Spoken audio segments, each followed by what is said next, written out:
Hi, Ziv Simon here. Welcome to this live broadcast. We are live here in Beverly Hills in Dr. Rashad Ryman's practice. Is right here behind me.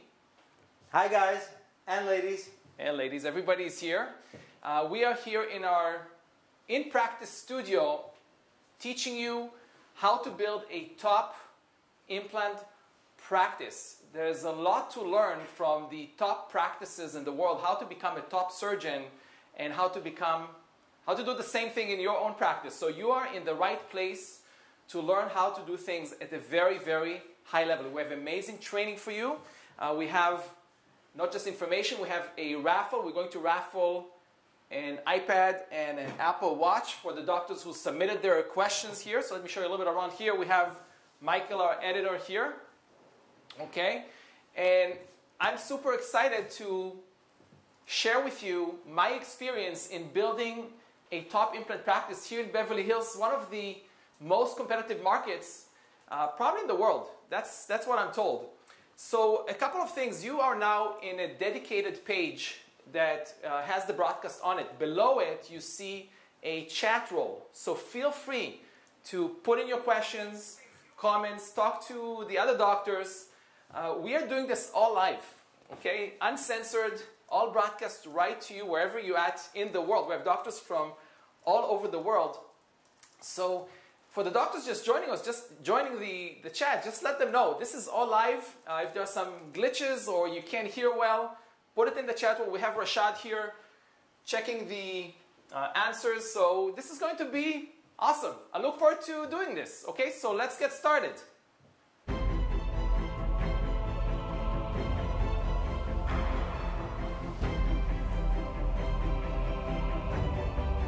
Sound check. Mic check. One. Okay. Striking. Camera. Let's go. And we are back in 5, 4, 3, 2. Okay. So you're looking now at a pretty shocking video. Hi everybody again to the live broadcast here from Beverly Hills. I wanted to start with something that may shock some of you. We're looking at obviously an implant that was misplaced. You see the angle. Is it 45 degree through the buccal, maybe more? We'll go to Ziv's computer. Yeah. Ziv's computer's on?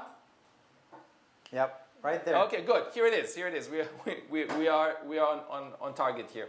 So I wanted to start with this implant that is obviously malpositioned in probably about 45 degree angle, placed probably in a difficult situation, difficult bone level, by a specialist, by an oral surgeon who is actually a very good guy, very good specialist, and really that teaches us that we can all make mistakes. We can all have problems and issues, and it doesn't matter if you're a general dentist or a specialist. We all are facing these challenges, and we need to learn how to handle them. And obviously, this type of implant placement leads to an implant that is non-restorable and unfortunately needs to be removed, and the whole case needs to be restarted from scratch. So I think what we should do next, let me go on camera, welcome everybody again. Okay?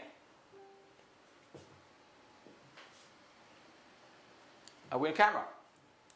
Yeah, we're okay, good. Live. Hi everybody again, Ziv Simon, welcome to this broadcast on how to build a top implant practice. We're broadcasting live, you are in the right place, and we're going to keep this very short and sweet and educational and inspiring, so you can take some of these messages that you're learning today and apply it in your practices. Now, the opportunity here in the dental industry is amazing. You've seen, leading up to this broadcast, you've seen my videos talking about 120 million partially edentulous patients right now in the United States alone. Expected to grow to 200 million in the next 15 years. Wow, we need to be prepared. You need to be prepared in your practice because we're not going to treat all 120 million, but thousands and thousands of patients are going to come to you And if you're not the right one to play, so you're doing this at the mediocre low level, they'll go to your friendly competition. So we want to help these patients. We want to do things at the high level, and it's an amazing opportunity nowadays to be able to help our patients. And to start with, we need to build a practice that can accommodate all of that, okay? So I'm super excited to share all these things with you. I'm super excited to have Dr. Rashad Ryman here. I'm excited to be here. Maybe we can look at him for a second. Dr. Rashad. I'm just plugging this in. Okay, plug it in. That's a good one. And yeah. Rashad and I are the people behind Surgical Master. I'm doing this for a few years now. We had tremendous success thanks to you, thanks to the doctors that are hungry for information and want to learn how to do things at the high level. And we are happy to share. So Rashad, back to you. Yeah, so you know, I really went through a lot in the process of learning implant dentistry, and it wasn't always rosy. I wasn't always surrounded by people like you and very upbeat people who pursue excellence. It was a tough start. Maybe we can go to that video that we produced, and you guys can take a look and see. It kind of captures the essence of what I kind of went through. So, Michael, How you did can our profession push get that? to this point? Fire! What happened to the Hippocratic Oath of first do no harm? I felt burnt out, angry, depressed, hopeless, regretful that I became a dentist. I've blamed insurance companies, corporate dentistry, greedy dentists, HMOs, PPOs, everything under the sun. It's painful to practice from a place of lack and fear. But I'm here to tell you that it doesn't have to be that way. Surround yourself with positive mentors and strategically up your level of skill and knowledge. Visit www.120million.com to learn more about the most amazing opportunity that general dentists have today. How did our profession... We can cut it. Yeah. Okay. So that video, you know, initially I was out of school. I was eager to learn, eager to grow, and not everyone was supportive of that. There was a lot of fear out there. You know, I encountered some people who were very passive aggressive with me. I wanted to learn implants. I couldn't find a good source. So, and it's important during these initial years to get proper mentoring. It saves you time, it saves you money, it positions you properly for your career. So I hope what we're doing is going to be helping a lot of dentists all over the world, because it really impacts your life at a core level, not just your patients, but your family as well.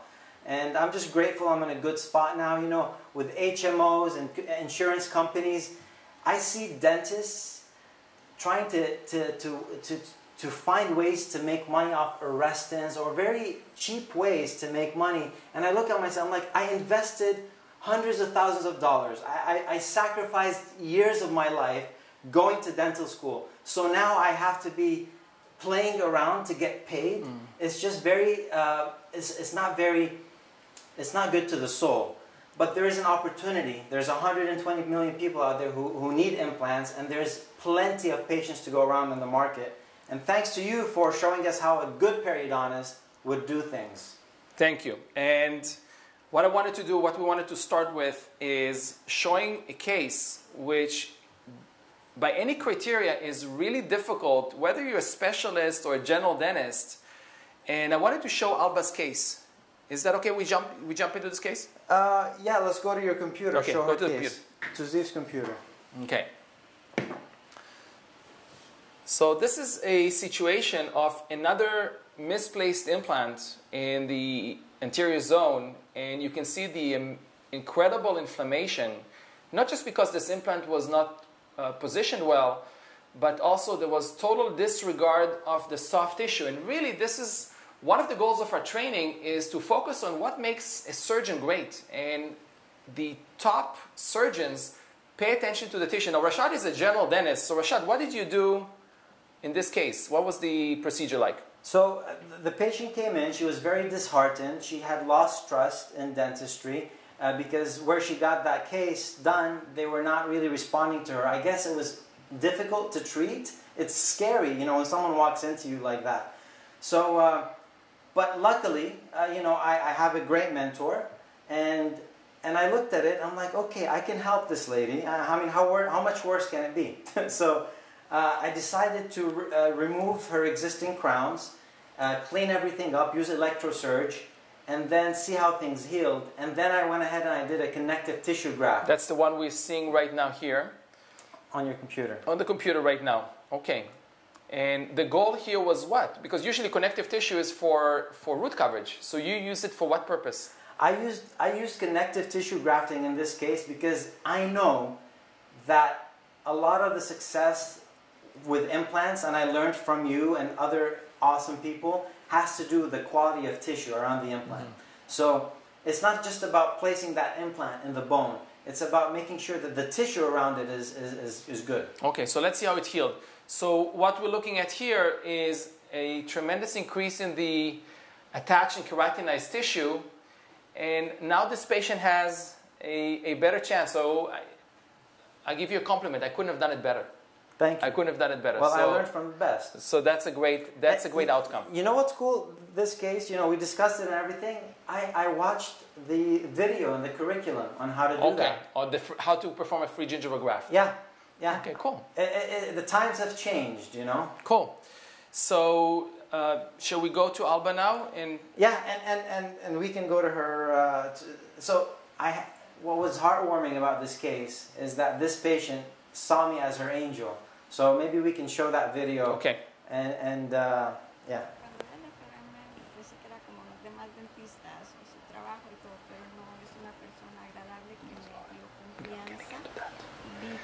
Me ha dedicado mucho tiempo, es muy amable, aparte de ser muy profesional. Bueno, lo vi como un ángel que vino a mí y me ayudó con mis dientes. Cuando vi al restaurante, yo pensé que era como los demás dentistas.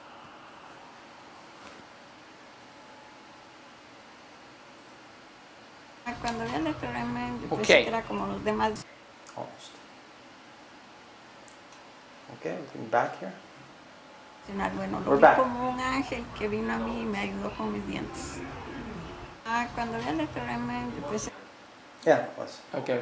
Okay, good. This was an amazing case, Rashad. So before we start with the presentation, what we want to make sure is that you stay till the end. The doctors that submitted their questions, the raffle, stay to the end. The raffle will be done at the end of the broadcast. So make sure that you're there all the way. The iPad and the Apple Watch will be raffled then. And let's start with a question, Michael. Let's start with the doctor from Australia, and then we get started with the presentation. Let's do that. Dr. Antoine. Dr. Antoine from Australia. Very nice doctor. I want to see his... Hi, Ziv. I'm Antoine. I'm a dentist from Australia. I always follow your posts and would like to thank you for sharing your valuable information. You are really a unique and exceptional dentist.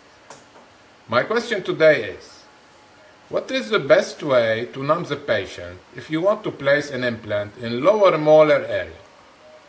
Is it a block technique or infiltration? Do you keep the alert of dental alveolar nerve to prevent nerve injury? Lately, I had 2 cases where infiltration technique was not the best experience for the patient. I'd like to hear your opinion. How to keep the patient comfortable and surgery safe. Thank you. Okay, Antoine, thank you so much for your question. This is such an important topic because you would think it's so basic when you are planning an implant on the posterior mandible.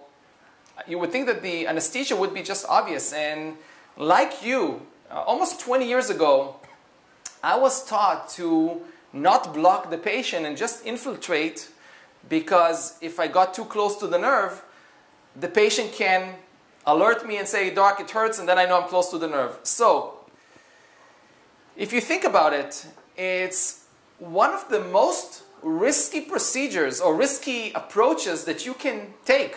If you're relying on your patient to alert you when you're getting close to the nerve, you probably shouldn't do the case. Now, having said that, even if you infiltrate, the patient may feel some pain that is unrelated to the nerve. And then he may alert you and you're far away. So this type of anesthesia is total dogma. And I'm going to talk about this in our presentation today.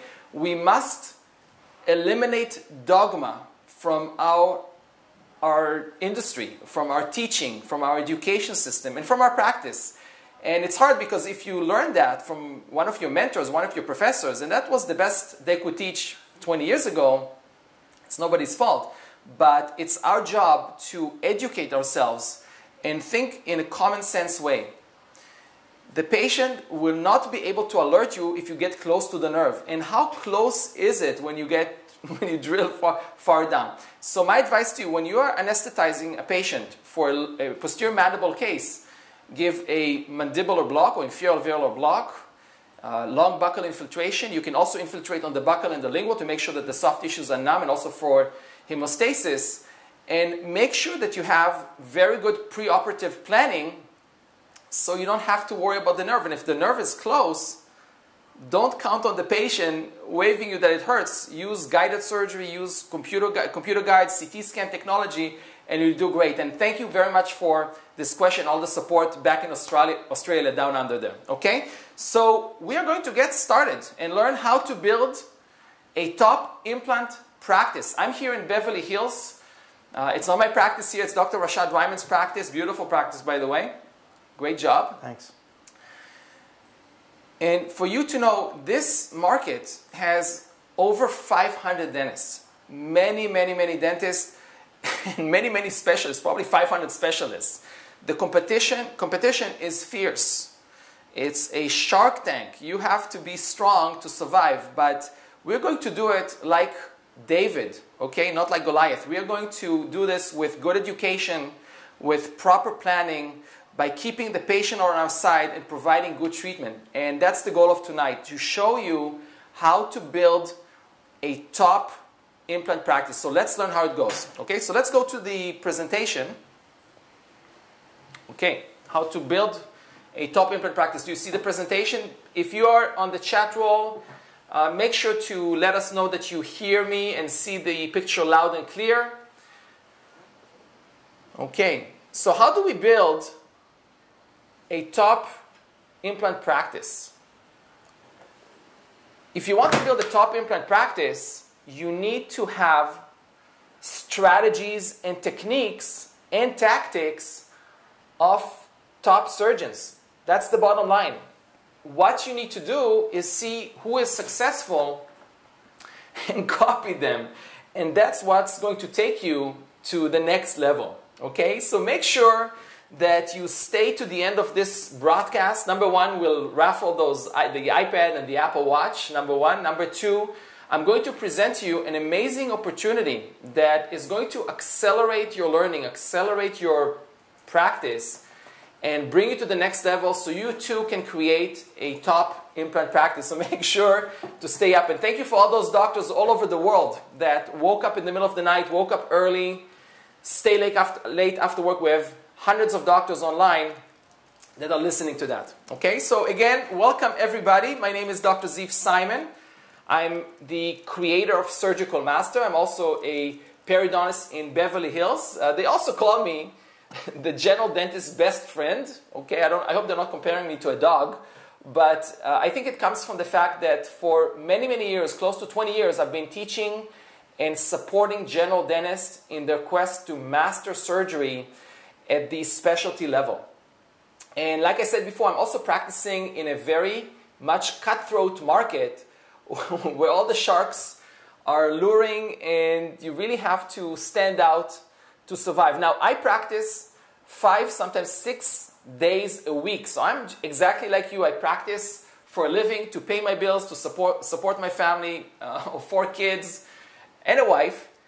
And what's important is the survival of this type of market has to do a lot with the proper mindset and your attitude. So I do practice 5, 6 days a week, but I also got involved very, very heavily with Surgical Master, which is now considered one of the fastest growing online education platforms in the world. So thank you again for the support.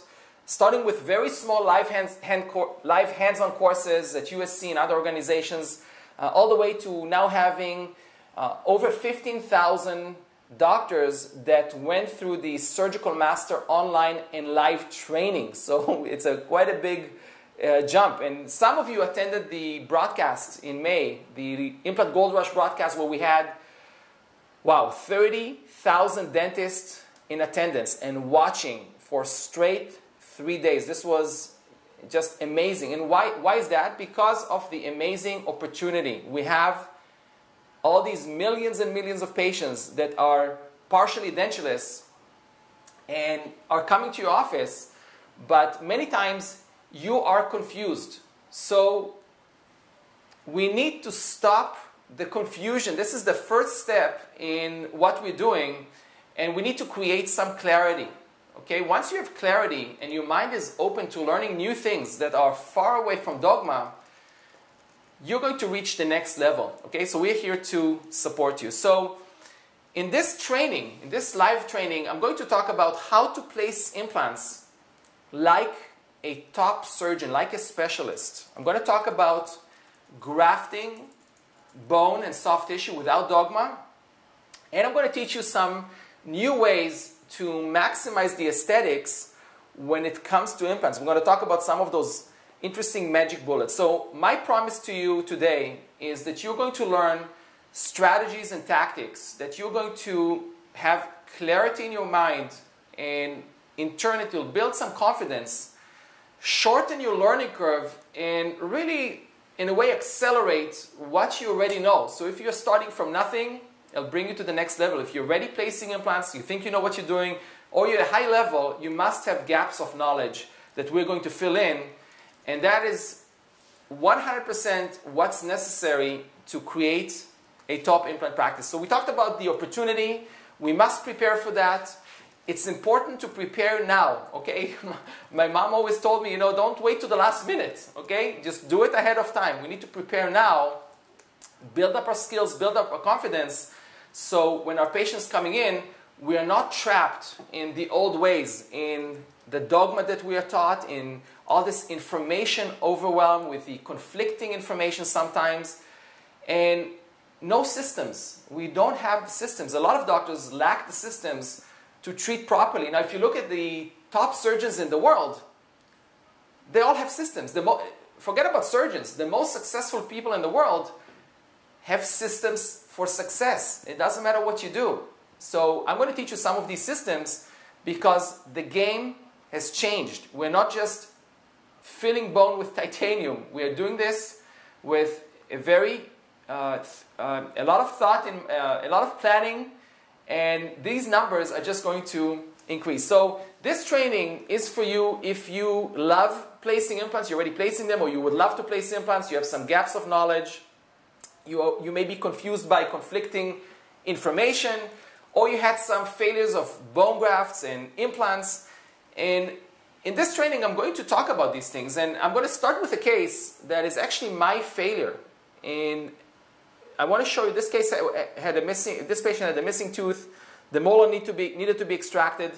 I've just learned the tenting technique, the tenting screw of creating space and doing bone grafts. I followed the protocol, grafted, used PRF, used a membrane for containment, and sutured everything up. Now, if I had stopped here, I could have created a great lesson for you on how to treat this type of defect.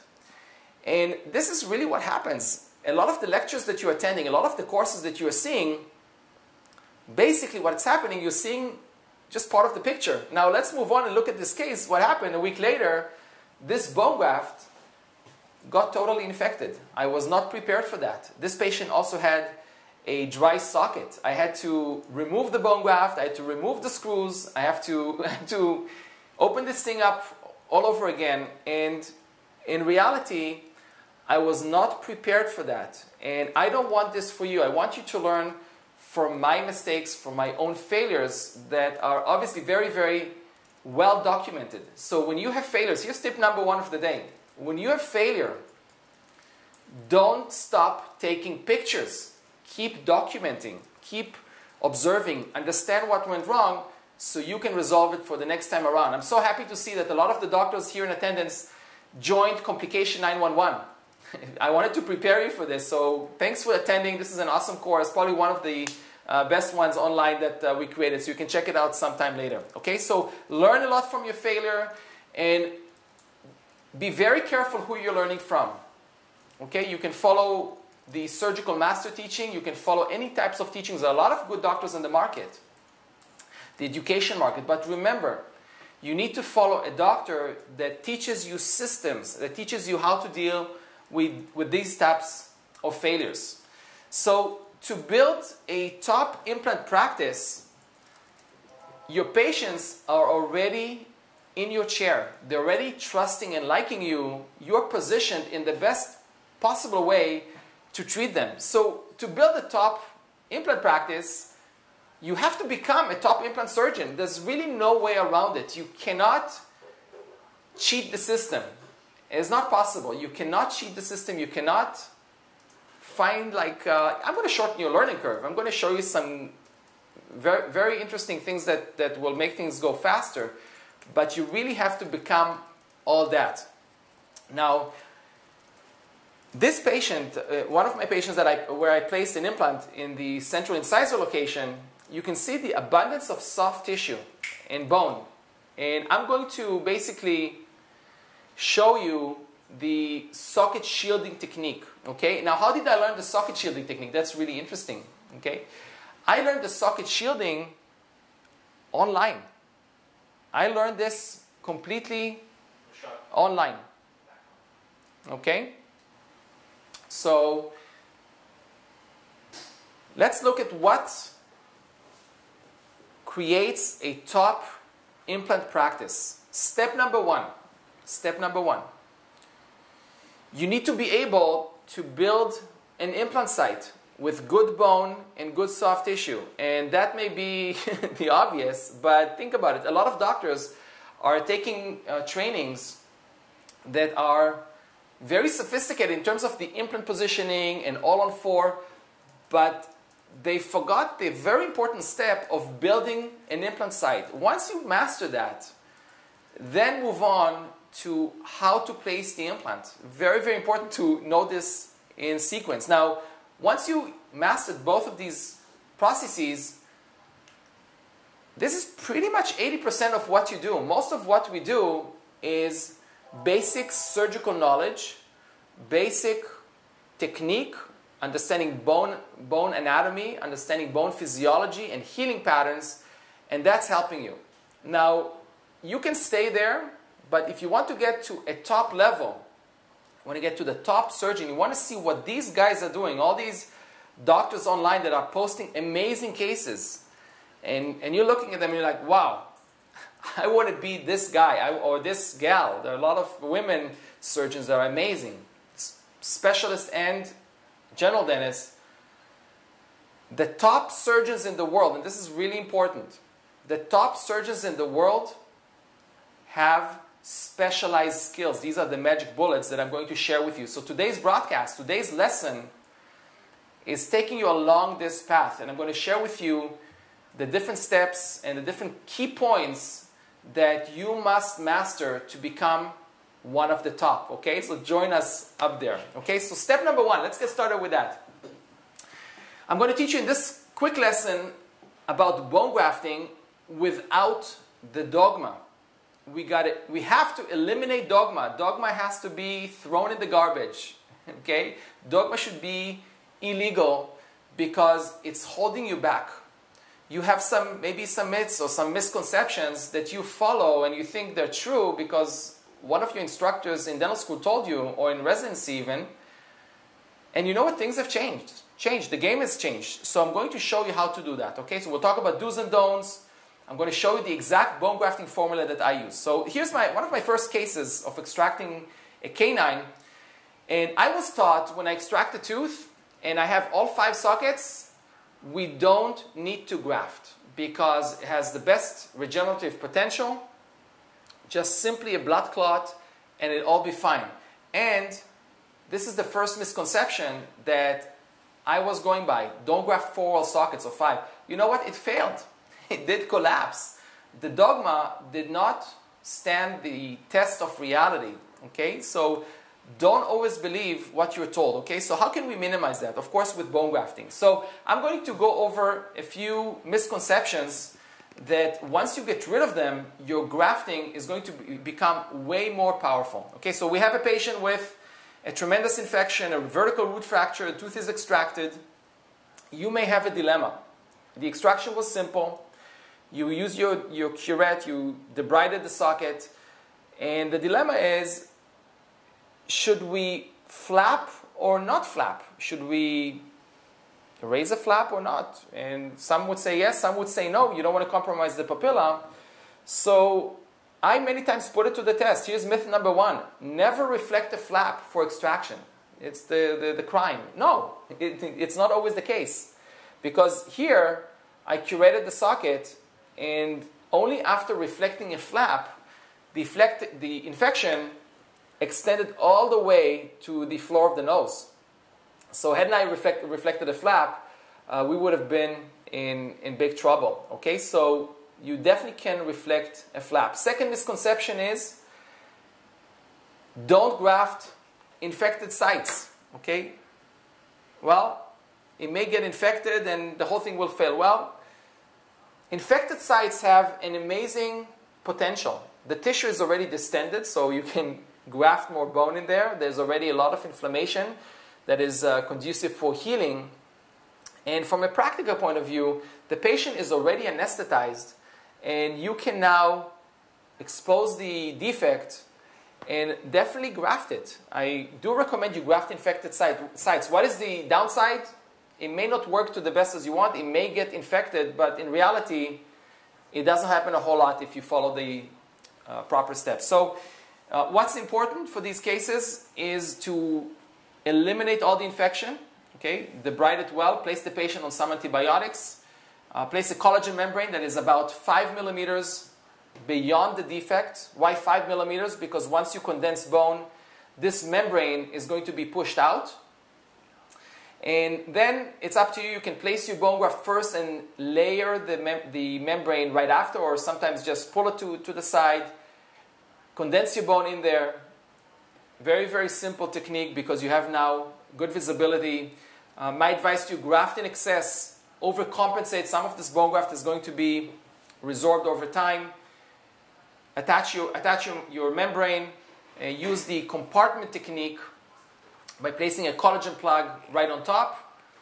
And basically, again, one of the other misconceptions, and we have to go through these, is membranes should always wrap around the occlusal. Okay, and that was true in the past, and this is exactly what I was taught. But in reality, if you try to wrap a membrane around the occlusal, it's hard to tuck it in underneath the palate. It escapes from you depending on the membrane type. You'll get many times an infection of the membrane. So I recommend you use the compartment technique. Graft each segment separately. The buccal surface, the occlusal surface. Suturing also as a strategy. Make sure that you suture the flap and align it well. Then, if you had a thought that you want to cover the membrane completely or achieve primary closure, we're getting into myth number 4. You must primarily close. Well, if you do that, you're going to compromise the soft tissue. You're going to compromise the attaching keratinized tissue. You're going to pull mucosa into an area that is not supposed to be there. So the simplest way to handle this defect is to use X sutures, leave it to heal for secondary intention healing. This is how teeth heal regardless. Only then suture the vertical releasing incision. And what if it fails? Well, not all of our procedures are successful. That's just the reality. Not every procedure is going to be successful. It so happens that if you remove the infection and you followed all the proper steps, there are not too many infections. Now, if the bone graft did not take or partially took, you're still better off. So I don't want you to look at it as you must achieve the biggest ridge in the world right from the first attempt, because many times in the aesthetic zone that's not the case. Okay, so let's look at the healing. No infection. The site heals with secondary intention healing. After 2 weeks, you're going to see the soft tissue migrating in. After 2 months, the soft tissue will turn around, and you'll have a pretty good implant site, okay, with secondary intention healing, with not wrapping the membrane around, and actually performing a relatively simple procedure. Now, the test is looking at the scan and looking at the amount of bone that we were able to generate, which looks ideal in this case. Okay, so get rid of the dogma. We don't like the dogma at all. Now, don't turn the other way around, meaning once you learn something new and you like, okay, now I'm going to do this completely different, the exact opposite. Well, that's not good either, because this patient had a fracture, and this is a very aesthetically demanding patient. And again, I have the dilemma to flap or not to flap. Well, this patient is getting married. She needs to have this treatment done as soon as possible. I used my curette for 3 purposes. I used the curette to debride the infection, to probe around and to see where the buccal wall is, but I also used it to undermine the tissue and create a little tunnel. Again, soft tissue techniques are extremely important. So if you create a tunnel, you can go in the route or to the route of flapless grafting, okay, and put your membrane inside. Sometimes we like to place it on the outside if possible. Sometimes the membrane can bunch up on you and it's not always possible. Well, I would prefer that. I would prefer if it's outside. Why? Because the bone graft is going into the socket. So by placing a membrane, you are taking some room from potential bone growth. Okay, so ideally place it on the outside. I made a, let's call it a relative mistake here. Okay, so learn from my mistakes as well. Okay, so it's a little bit on the outside, on the inside. Here I made, again, a small mistake here. I over-condensed. You see, I placed a lot of pressure with my condensing tool. So here's another don't. Don't over-condense. There's no buccal plate. The membrane is relatively soft. If you over-condense, then you'll push the bone graft out, and then you'll have to either start from scratch or have a compromised results. Okay, so it's important to know what not to do. And again, these situations are very common. Another case, patient has 2 sinus tracts. Tooth needs to be extracted. It's fractured. And dilemma: do we flap? Do we do it flapless? Well, if you have a compromise to the buccal plate, and if you have a tissue that is already damaged, not because you did something wrong, because there was a sinus tract, my advice to you is don't reflect the flap if the perforation is right above the window. Why? Because you'll apply pressure. This is an area that can very easily tear further. You can increase this perforation. Unfortunately, I learned the hard way. So in these types of situations, I don't reflect the flap. I do my best to graft in a flapless approach, also being very, very careful, knowing that my bone graft is going to be slightly more compromised, but I prefer that over tearing the tissue completely. So I'll do a flapless graft and use the compartment technique by placing a membrane on the buccal, bone graft in the socket, and in this case a PRF plug right on top. And the healing is great, not ideal. You see some collapse.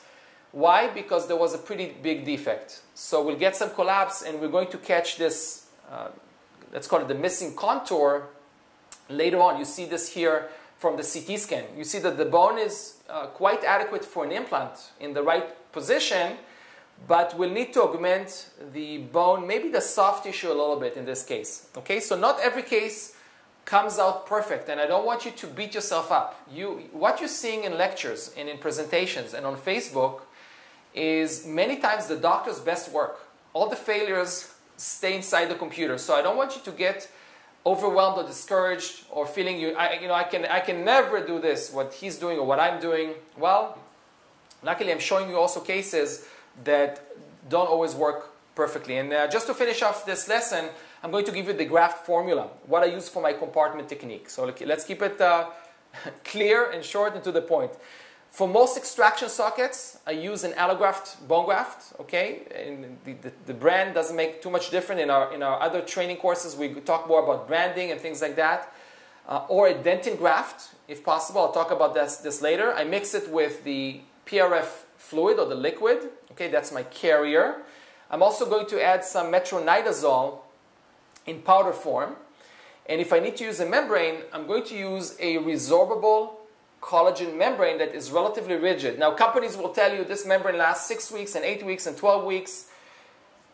We don't know. We don't know. We need to use a membrane that is rigid enough so you can contain the material. Now, some ask me, Ziv, you know, the trend now is not to use a membrane because the periosteum is the best membrane biologically because it's also inductive.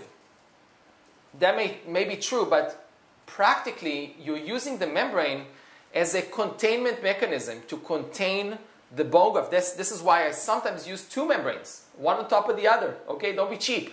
One on top of the other, increase the support, graft in the compartment technique, and on top of it, we use either a collagen plug or PRF plug or sometimes even gel foam. Yes, gel foam can work as well. So keep it very, very simple. Here we have another slide that summarizes this. Okay, so particles, dentin, ideally if you have that, and we'll talk about that, allograft, a liquid PRF or saline. I prefer if you don't mix it with a local anesthetic. Too many chemicals in there. It's sterile, but why not use saline? And resorbable membrane wherever you can.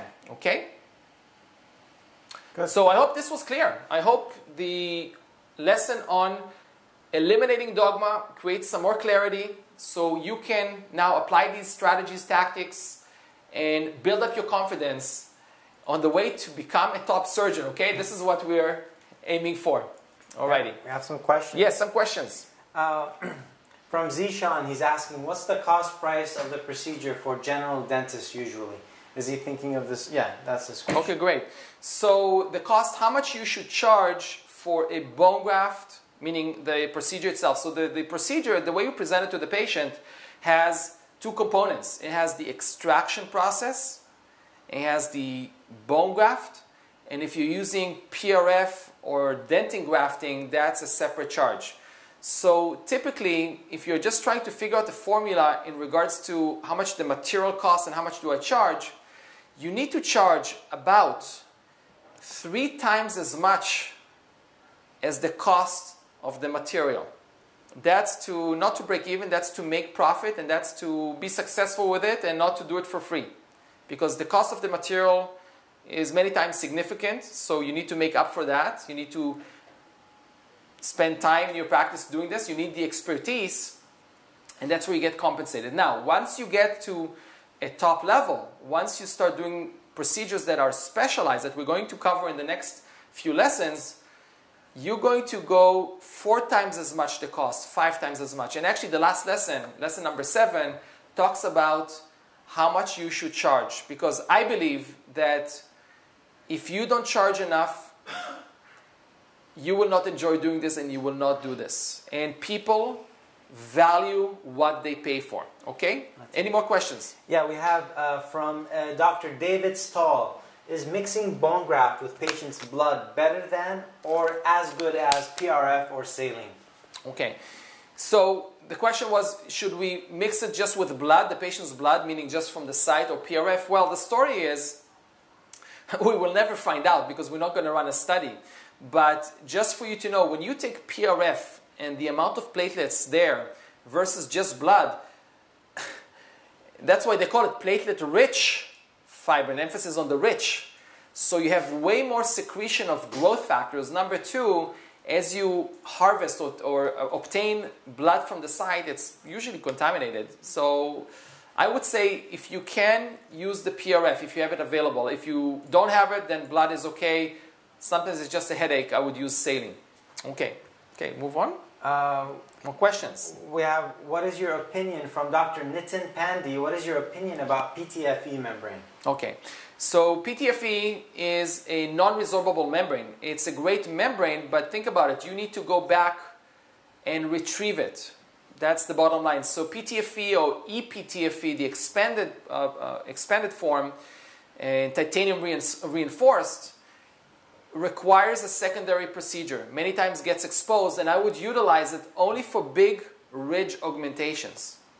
Okay, I wouldn't use it for these types of grafts. These types of procedures work extremely well with collagen membranes. Keep it simple, doctors. Okay, keep it simple and sweet. Perfect. And we have a question from Dr. Claire Ben-Murgi in Canada. Oh, cool. I love Canada. Hi there, I'm Claire Ben-Murgi from Toronto, and my question today is, when do you decide whether you're going to do guided or non-guided implant surgery with a stent or without a stent? What are your guidelines? Thanks. So, when do I use guided surgery? When don't I use guided surgery in a surgical stent? That's a great question. And let me tell you what I do. I use guided surgery for every case. Period. Every case. Because you won't believe how easy it is to misplace a single implant between teeth. Now, once you get to knowing how to do CGI, how to use guided surgery, the CT scan technology, you'll be able to place an implant in such precision and such accuracy that for the next case that comes around, you'll think to yourself, hey, I'm sold. Why would I use something else? Now, sometimes it's a cost issue. We'll talk about that as well. So the answer is, every time, ideally, if you have the technology available, if you know how to do that, if your patient can afford that, guided surgery is the best way to place implants.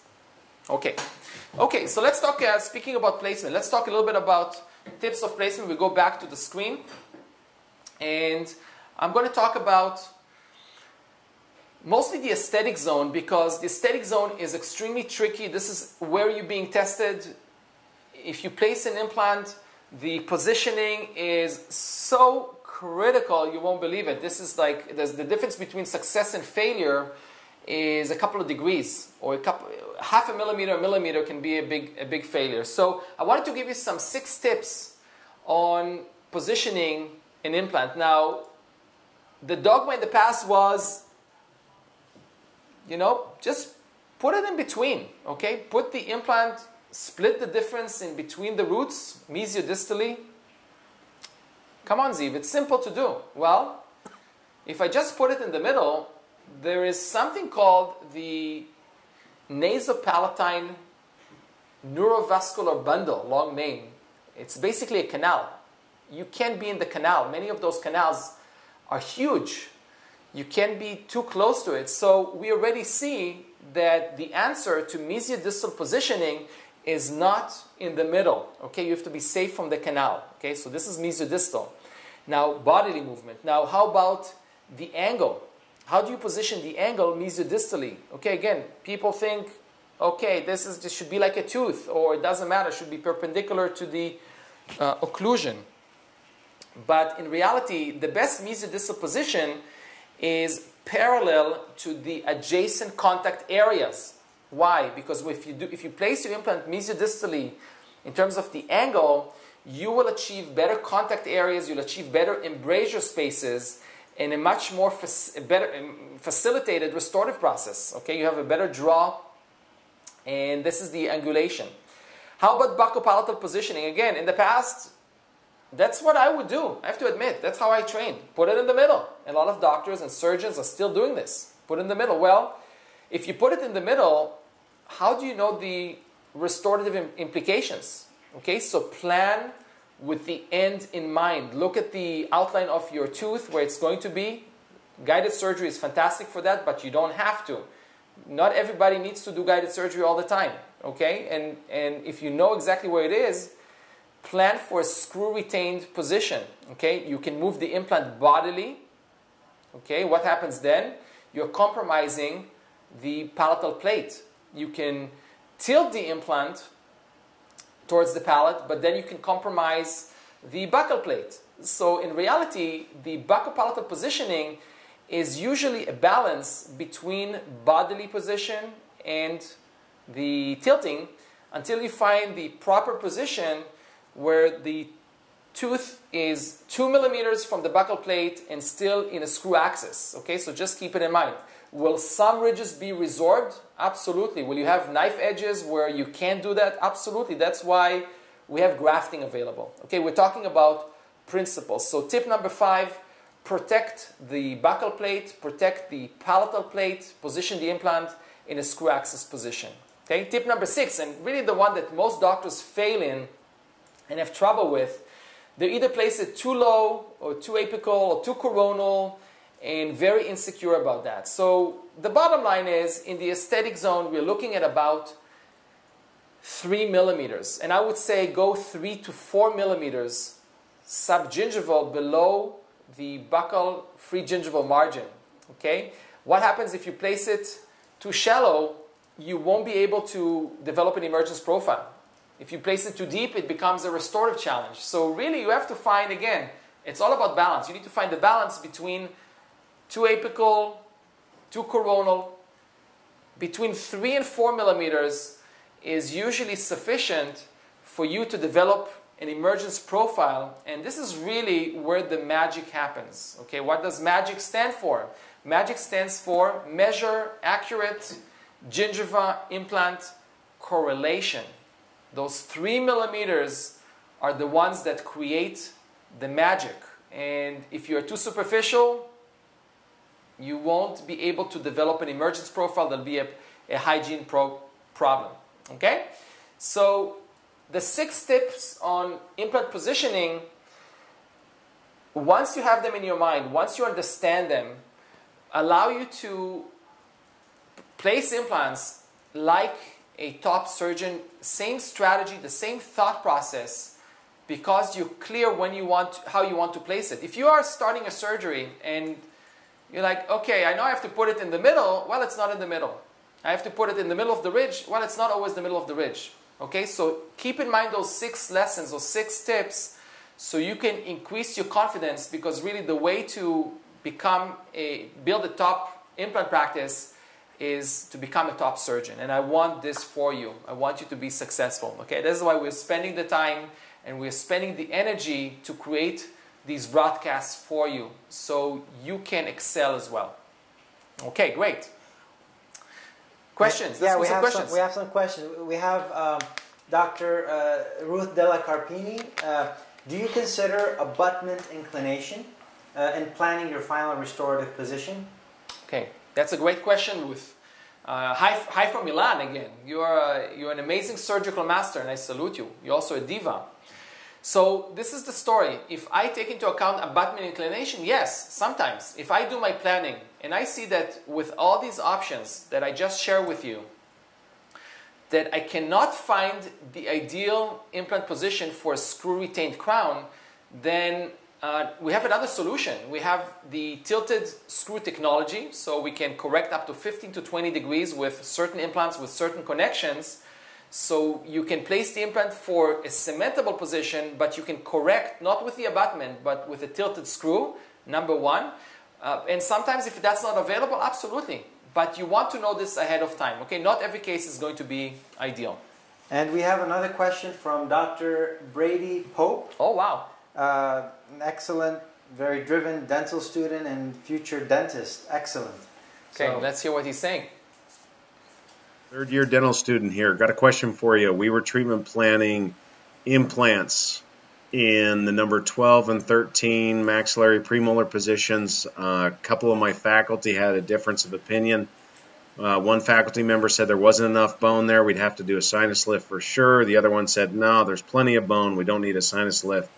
So my question for you is, how much bone do you need to avoid the sinus lift? Or to put it a different way, what's the shortest implant you'd place there without doing the sinus lift? So I'd love to get your professional opinion on that, Ziv. Thanks. Third year. Okay, wow, this is a great question, Brady. Brady is also a surgical master, being a dental student. We have in our community and in our courses not only dentists that graduate, but also students like Brady, 3rd year. Brady, I salute you. You're amazing. You got like 20 kids or something, right? Okay, so let me demonstrate. What Brady was asking was, what's the shortest we can get below the sinus? Okay, that's a great question. Okay, so the answer is, it depends. Okay, it depends, because we now know that short implants work, period. The research showed that, our experience showed that, okay, we don't have to even argue that. They do work, and they look sometimes funny, but they do work.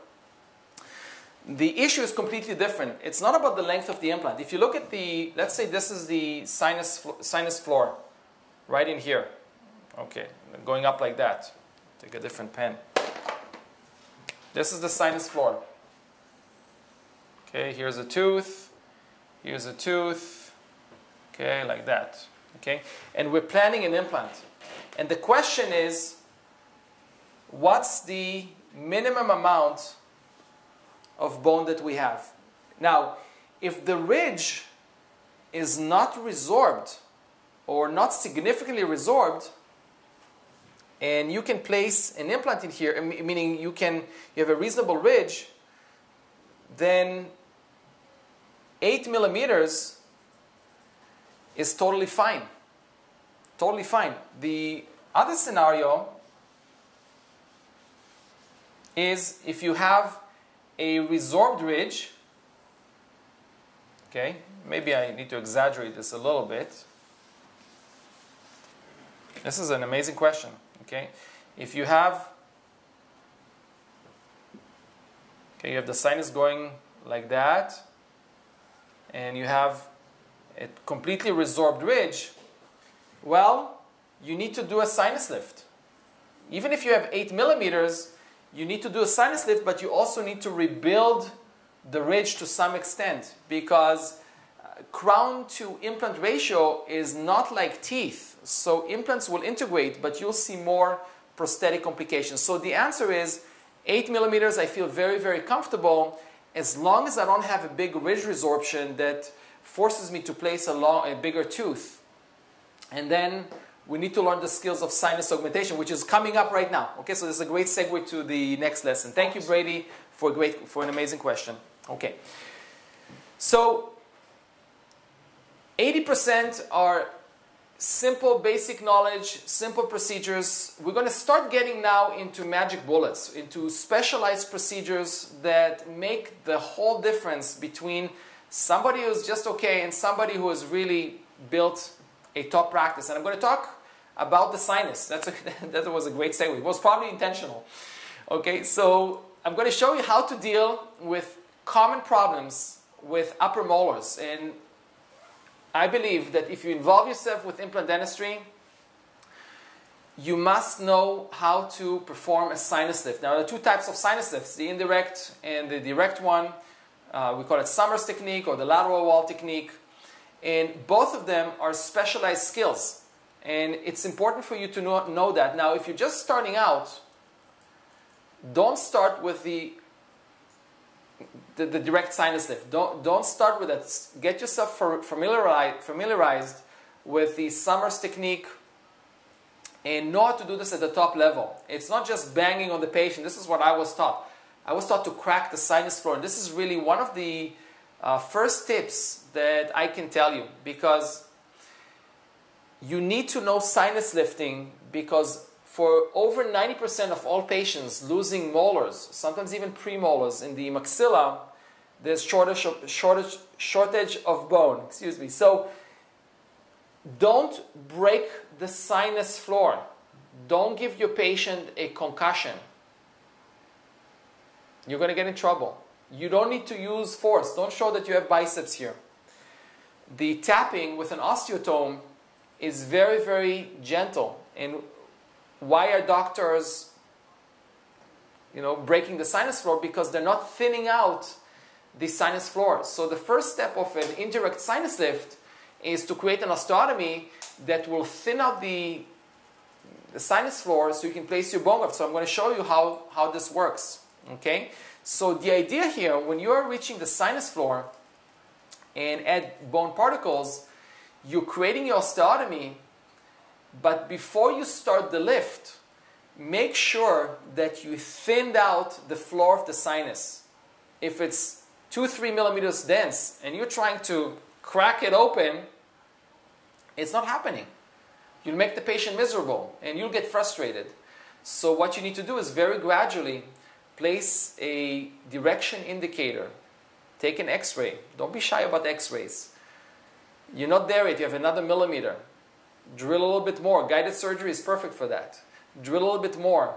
And then take another x-ray. Once it's thin enough, don't start the lift yet. Widen the osteotomy. A lot of doctors are making this mistake. They're starting the lift when the osteotomy is narrow. Widen the osteotomy so you have enough room for your osteotomes. Add the particular bone. And what creates the lift is the bone graft. The osteotome technically does not go into the sinus. And I'm not saying I've never perforated, by the way. That's not the message here. I'm showing you the ideal way to do this. The bone graft is a buffer below the membrane, and as you very gently tap this bone graft in, it will lift the membrane and create what we call a dome. Okay, so this dome is going to be visible on an x-ray. Okay, so let's look at that. Now, before you do a sinus lift, make sure that this is a good case to start with. If you've never done a sinus lift before, look at the CT scan. Now, we all need to speak CT, right? We all need to understand what's buccal, what's palatal, where the sinus is, and I'm just showing you here. But look at the ridge, of course, which is pretty reasonable. This is probably Brady's question, about 8 millimeters. You may not need a sinus lift. Brady, this is for you. So happened. It's okay to anchor to the sinus floor, period. It's okay. It adds stability. Okay, if you do it carefully, you will not perforate. Okay, so I actually aim for that. So that's just a great thing to do. But if you must do a sinus lift, like a ridge that has 5-6 millimeters, don't just look at the ridge. Look at the membrane. This membrane is less than a millimeter. Not a good case to start. Not a good case to start. Start with membranes that are 2-3 millimeters. The thicker the better. Why? Because they're more flexible. The risk of perforation is lower. And for somebody who's just starting out, play it safe. Minimize the risk of complications. Minimize chances of your patient getting upset and the bone graft going right in here and coming through the nose. These things can happen, and they happen to me. And perforations do happen even under the best circumstances. We talk about these types of situations in our advanced training. What to do when you perforate. Okay? Educators all over the world are showing surgical acrobatics, how to repair a perforation from an osteotome. And here's the reality. You can't. Once you perforate it, you can't repair it from the inside. You got to repair it from the outside. Okay? So we got to learn all these skills. Start with thicker membranes and these types of ridges. Even if the bone is less abundant, start with membranes that are thicker. And many times you'll have this situation where you need to do a sinus lift. No doubt about it. So sometimes we need to follow, or not sometimes, always, we need to follow a strategy. Okay, so here's the ridge for this particular case. In terms of flap design, your ridge is going to tell you, the ridge is going to give you clues, and you can see a previous scar. I tell you, follow the scar. Follow the scar. Don't go around the scar. This is an area that was the last one to heal. It's the area of the least vascularity. Okay, unless you wait months and months until the tissue turns over, follow the scar and drill to the sinus floor first. Step number 1. Take as many PAs as you need. Don't be shy. Don't be, in a rush.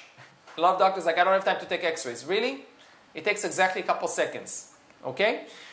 Drill to the sinus floor first. Start the widening second. And only then start the lift.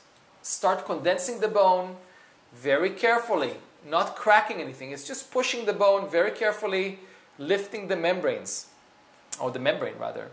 Okay, take your x-ray and complete the osteotomy, place your implants, and keep following the dome. You want to see the dome at the end of the procedure. You want to see a round structure, not a star and not something with all sorts of things. That means the bone came out. Okay, that happens sometimes. We sometimes perforate.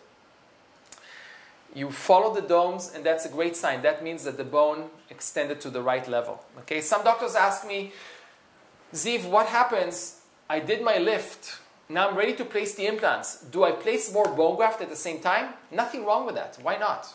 You can do your final lift by almost filling up the osteotomy halfway, placing your implant very slowly. You'll get an additional lift and it's going to look beautiful on the radiograph. Okay? So keep an eye on these domes. Make sure that you are not perforating. Certain percentage is going to happen, and I'm going to teach you what to do when that happens. Okay? So start with the winner cases, learn strategies, tactics, be clear on sinus lifting. Sinus lifting is a very important skill that you must master. You may not have the confidence right now, but once you clear, once you understand how this technique works, you can do it. You can master it, and on your way, accelerated way to become a top implant surgeon. Okay, let's talk more about some magic bullets, and this is for me major, and I want to tell you this is extremely important, beyond extreme. Why? Most failures, in my opinion, this is a big statement, most failures are not because of loss of integration. That happens too, small percentage. It's because of soft tissues. The soft tissues are critical, not just for aesthetics. You saw Rashad's case, beautiful case of increasing the attaching keratinized tissue. You need to master that. This is one of your magic bullets that you need to be really good at. And you know what? A lot of doctors are not paying attention. They're just slamming those implants in, punching through mucosa. Well, maybe the good side is these patients will end up with you eventually, but traumatized and messed up. So we don't want that. So the soft tissue is the issue. Go ahead. Awesome. We have a question from Italy, from Dr. Ruth Della Carpini. Oh my God. And it's in line with what you're going to talk about. This. Oh.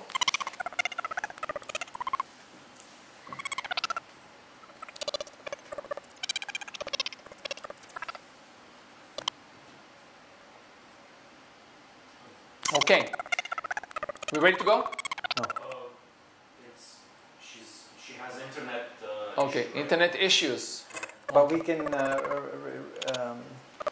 Okay, let's move to go back to the answer. I think No. socket shielding. Socket shielding in the molar area. Okay. Here's the story. Am I live now on camera? Am I good to go? Mike, is he live? Yes. Am I live? Good. Awesome. Okay, Ruth, how are you? Ruth, you're amazing, and thank you so much for being part of this broadcast and being one of a few surgical masters in Italy. Okay, I don't know how you say surgical master in Italian, but if I could say it, I would love to learn it from you. But in any event, you asked, and just to repeat the question, we had some internet connection problems here. You asked about the socket shielding. The indication is socket shielding now the new thing? Do we do it now in molars everywhere? So again, a typical thing in our industry. Once the socket shielding became popular, and it's becoming more and more popular and popularized, we're now applying socket shielding everywhere. In molars, in centrals, canines. Soon enough, oral surgeons will do socket shields on wisdom teeth. Come on, let's get real.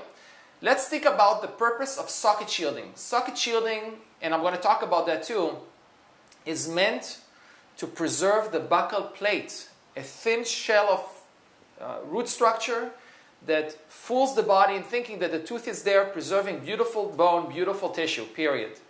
So I would say focus on socket shielding in the aesthetic zone. That's the number one goal. Number one. Number two, as you get a little bit more comfortable, because socket shielding is not always that simple as opposed to what is presented right now. So once you learn socket shielding and you start being more comfortable, you know what? Expand. Expand to the canines, which is a great indication. Expand to the premolars, lower molars, but don't get into the mindset where now socket shielding, everything is socket shielding. And besides, there's a big number of cases that don't apply for socket shielding. If the root is fractured right in the buccal, there's no buccal plate to begin with, there's an infection, so it's not always for every case. Case selection, it's very important to start with the aesthetic zone, okay? Mostly for aesthetics, okay? And which brings us to the key point number 4. We go to the presentation, okay? Soft tissues. We were trained to look at bone. We were trained to get a CT scan, look at the nerve, look at the bone, place our implant. We failed to be educated about the importance of soft tissues. And if you look at this patient has mostly mucosa. Big problem, and I hope everybody can see that. The mucogingival junction is riding on top of the ridge. Yes, there's recession on the adjacent teeth. Yes, there was maybe some failed grafting in there. And you can see the muscle pull. And it's very, very significant. Okay, you can see it right in here. And if you're placing an implant in this type of situation, your implant will integrate, but you will have a soft tissue problem later on. Now, following a very simple technique, using a palatal graft, a technique that has been around for now over 50 years, since 1962. What you're trying to do is not root coverage, you're trying to increase the zone of attached and keratinized tissue, and as it heals, you will see that the tissue turns over and becomes like the palatal tissue, highly keratinized, thick, and now the site is ideal not just from a bone perspective, but also from a soft tissue perspective. And in order for you to learn that, and a lot of you guys are watching, wow, can I do that? Some questions are coming here. How can I do that? How can I learn that? Well, you need to watch one video. Okay, watch this video called How Does a Free Gingival Graft Work? It has quite a bit of views, almost 70,000 views on YouTube. Watch this video. One of the first ones that I posted years ago. I did not know this is going to be the most popular video. Why? Because it teaches you step by step how to perform a free gingival graft, not for implants, for teeth. If you learn this technique alone, you can perform it in an average practice at least once or twice a week. I do it once or twice a week. It's the most common procedure, and I hate to say the word slam dunk, so I'm not going to say slam dunk, but it's very predictable. These grafts rarely fail, and if you want to learn why they don't fail, watch this video, because once you know this technique and you've done, let's say, 5 to 10 grafts around, let's say, lower incisors, you can apply the exact same principles, the exact same incision outline, the same flap for an implant site. So let's go over a case. If this is a posterior mandible, is notorious for that, by the way. And I would follow the mucogingival junction that is right on top of the ridge. Okay, make the incision split thickness. Okay.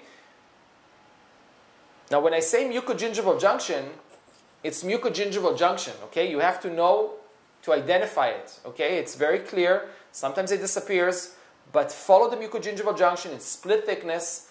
Reflect a split thickness flap. Stabilize your flap with gut 5-0 sutures. Okay, that's the part that doctors have a little bit of an issue with, especially in the posterior mandible. Well, practice. Do more cases. Get your skills to top skills, like top surgeons. Why are top surgeons top surgeons? Because they've been in the trenches. They had major complications and problems, and they had cases that went so wrong that they pulled their hair out. But they overcame that, and they persisted, and they continued, and now they make things look easy. Okay, a lot of doctors ask me, how do you do this so it looks so easy? Yeah, I've done it like 200 times. Start somewhere, okay? So don't get discouraged if you can't stabilize the flap. That's the trick. And we're going to see in a second a case of Dr. Rimano. Listen to his experience. See how he did that, okay? And then you harvest the tissue from the palate like a conventional free gingival graft. Suture it with, these are proline sutures, 6-0. Use some periacryl right on the edges of the graft. And you can do that. You can get the same outcome. Why? Because these grafts rarely fail. You get a good zone of attaching keratinized tissue where there was nothing before. Nothing before. Okay, so Rashad, you had a similar case. Yeah. Well, I used that technique on salvaging that failing implant we saw at the beginning with Alba. Oh, Alba.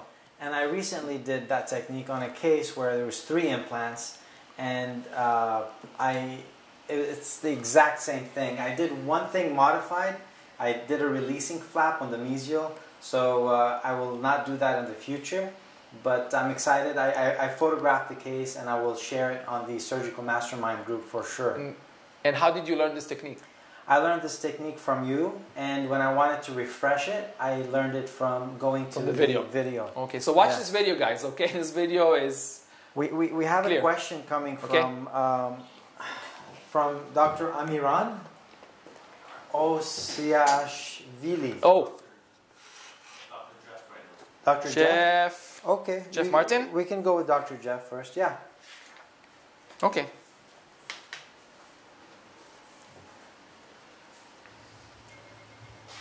Hi, Zig. This is Jeff Martin, and I am asking for some insight on bone grafting protocol, and then also material selection under different circumstances. Thank you. Okay, so Jeff is asking about bone graft protocols and techniques. I talked to you about it a little bit before, but first of all, get rid of the dogma. Okay, I know a lot of doctors are asking me, okay, Ziv, give me the secret for success, the exact protocol that you're using, give me the magic formula, I'm going to do the same. So let me give you some tips. The type of bone graft that you're using does not make a big difference, period. Does not make a big difference. If you're using an allograft of a reputable company, they all work the same.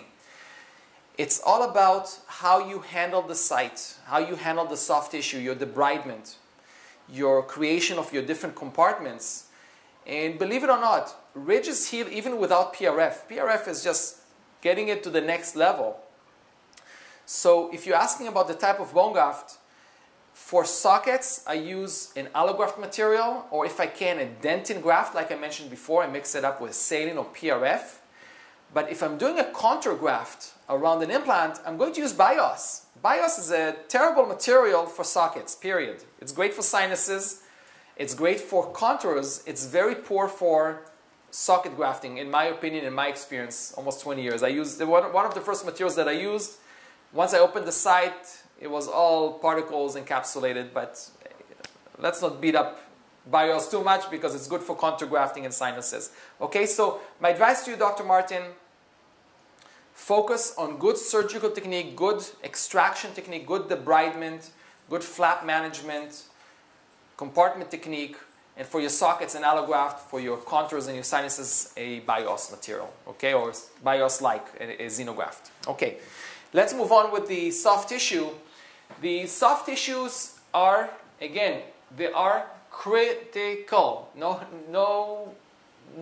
way to downplay this. This is the most important thing. Now, when you start feeling more comfortable with the soft tissue, your aesthetic outcomes will be enhanced. You'll be able to design your flaps properly, taking advantage of, let's say, the palatal tissue.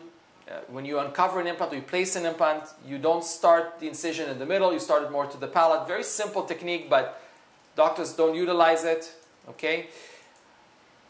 A lot of doctors ask me to teach them the palatal roll. Well, it's a simple thing. Let me show you. It's one of your secret weapons, okay? You take the buccal flap you just reflected that was relatively thick. In this case, okay, every case is different, but this case I had a relatively thick buccal tissue because I displaced it from the palate. All you need to do is deepithelialize part of it and roll it in.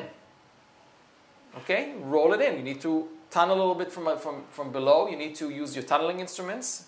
Simple figure 8 sutures, or interrupted in this case, and you will enhance the soft tissue profile. Okay, so this is the palatal roll. The modified palatal roll is a little bit more complex. I talk about it in the advanced training. But this is something that every dentist can do.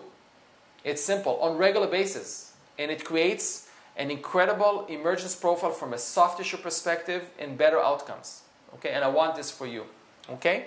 So the soft tissues are critical, part of your magic bullet, part of your strategies and techniques to create a top level. You're not going to be just an average doctor placing implants not positioned well with bad tissue. You're now getting to the next level of paying attention to the soft tissues. Now, better ridges is really one of the things that you need to keep in mind when you get to the next level. It's not just a ridge. We're talking about increased volume, increased quality of bone. And it's not always that easy. Some of our patients suffer devastating fractures. And if you look at this case, a horizontal fracture that is subosseous, doctor, what would you do? Would you reflect the flap? Would you reflect the papilla to pull this tooth? Well, you could, but now we have options like the Benex extractor, where you anchor an extraction screw into the root, connect it to a cable and to a pulley system, and by very carefully attaching and connecting all these components, you can rotate the knob of the Benex extractor and perform a purely vertical extraction. I mean, this device, it's not inexpensive to buy. I think it's about $1,500, but it really paid dividends because I can now perform this type of extraction without reflecting a flap. I have a most ideal implant site, and I have this choice. If I want to, I can place an immediate implant. I can graft. And if you would graft, and that goes back to Dr. Martin's question, what type of bone graft? Will you use gel foam, collagen, PRF, nothing? That's really up to you. That's why we are creating this training. Give you all these options to think about. But if you wanted to create an amazing ridge, really the best option, in my opinion, where indicated, is to use the actual tooth structure as a dentin graft, which sounds a little bit out there, but more and more doctors are doing that. Why? Because dentin and bone are two structures that are meant to be together, live together. And when a tooth gets avulsed and reimplanted, the only reason it succeeds is through ankylosis. So if you take the tooth structure and you pulverize it, all these particles are now going to get bone ankylosis around them. So I witnessed the fastest healing, not being hypey or anything like that, just being very excited that we have this option for us. So this is called dentin grafting, where I take the dentin from the tooth. Of course, there's some cementum and sometimes enamel. I grind it in a special grinder, remove all the organic material, okay, and get a lot of volume in the process, and use it as a bone graft material. Now, I like to use it with PRF. I like to enhance it. Again, this is a magic bullet. This is a specialized skill that you can offer your patient, like the top surgeons, in very simple socket graft with a PRF membrane on top, and this is the healing very shortly after. This is probably about 3 weeks, 2 or 3 weeks, an amazing ridge that we can now see with dentin grafting. Very relatively typical results. So take advantage of specialized skills. The magic is there. This is where you're going to differentiate yourself from your competition, from your crowd. Once your patient gets introduced to you and you very openly communicate what you do in your practice, then you're not only getting better results, but you're getting better rapport, better reputation by excelling in extraction, using dentin grafting, and all the things that are helping us and are available now to create confidence and create your own top implant practice. Okay, I want you to be accelerated. I want you to really go to the next level. Now, key number 6, and we're almost done. Yeah.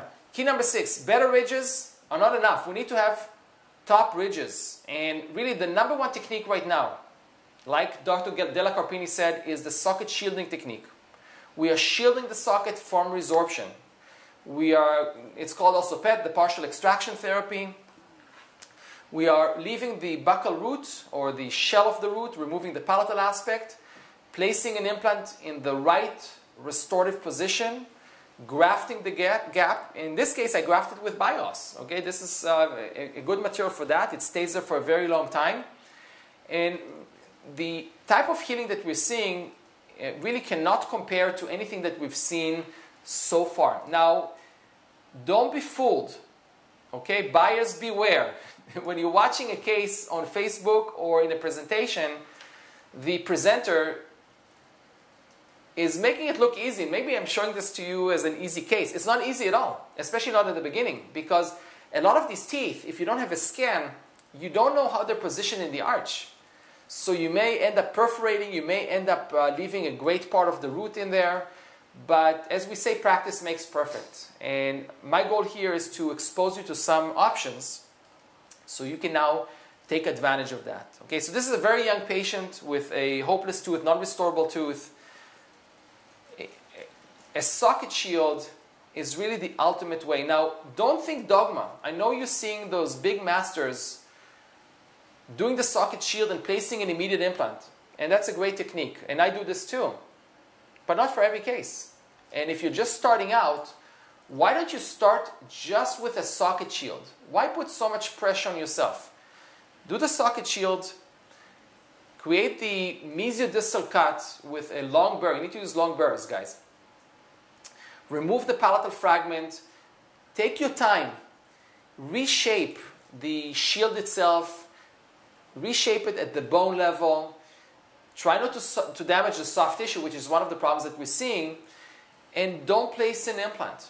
Yes, don't place an implant. You're just starting out. Graft the socket with your favorite graft of choice. I'm using an allograft with some PRF. I'm using my compartment technique with a PRF plug on top. X sutures, very, very simple.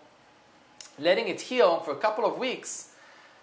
And I think this picture speaks for itself. What do you think?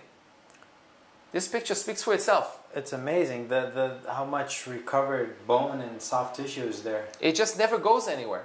It never goes anywhere. It just never recedes. And that's, to me, as somebody who's been practicing for quite a long time, at least in my world, almost 20 years, I wish I knew this. Yeah. And where did I learn it? Online. I watched videos online. Nobody ever taught me in residency or in a course, although now there are courses coming up. So shout out to all the doctors teaching that. It's an amazing technique, and it's worth exploring that. Okay, so don't get committed to placing an implant at the same time. Okay, socket shielding can be done also in a delayed approach. Okay, all right, great socket. Question? Dr. Brady Pope, do you use specific burrs for partial extraction technique or socket shield? Yes. So the question was, do we use special drills? We need to use a long drill. Those long drills, you can actually see a picture of it in the how to extract the manitooth. If you have the copy of it, go back. I talk about this drill. It's very, very long. And what makes this procedure a little bit tricky is that you don't see. You go by tactile sensation. As you drill into the socket, all the water spritzes in your face. So move to the side, because you'll be filled with water and blood. So wear a shield and protect yourself. And also warn the patient. Tell him it's going to spritz a lot of water. Simply a long burr. There is now a new kit from Megagen. Okay, Brady, look it up. The Megagen came out with a kit. The socket shield kit, I don't have it yet, but I'm going to get it, and then we'll explore that. Can we squeeze one more question? One more question. From Dr. Elena. Do you use the same drilling protocol when you're drilling into grafted sites? Great. So the drilling protocol, and I assume drilling for an implant, creating an osteotomy, does not change. So what's important for you as you're creating your osteotomy, be in tune, be in touch with your handpiece and the bone. You will feel, whether you're doing it conventionally or with guided surgery, you will feel the resistance with your burr. And that can happen with native bone, that can happen with grafted bone, or a combination of the two. So don't have the misconception in your head while you're drilling, this is a different type of bone, I'm going to use a different protocol. No, you just go by the tactile sensation. If the bone is dense, you use a hard bone protocol. If the bone is relatively soft, whether it's grafted or not, use a soft bone protocol, which means use less drills and use the implant technically as the last drill. I hope this is clear. Thank you for a great question. Okay, so socket shielding is one of your main magic bullets. You gotta know that, and if you're not doing any socket shielding, don't feel bad. Find a good case. Find an ideal case, and maybe don't start in the aesthetic zone. Start with a premolar just to get a little bit of practice, okay? Can I squeeze one more in? Is it okay if you engage the root? Bill is asking, okay. Dr. Bill. Here's the $120 million question, okay? Do we engage the root? I don't, because roots are not going to osseointegrate. Is it going to create a problem?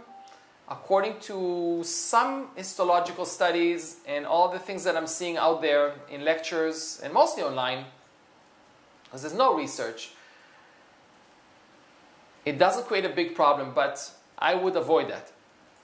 Okay, so I would avoid engaging the root if possible. And besides, if you think about the positioning from a restorative point of view, as long as you have enough palatal bone, you can place it more to the palatal. Okay, so moving along this path to you creating a top implant practice, you must create an implant site before you learn how to position implants. This is important too.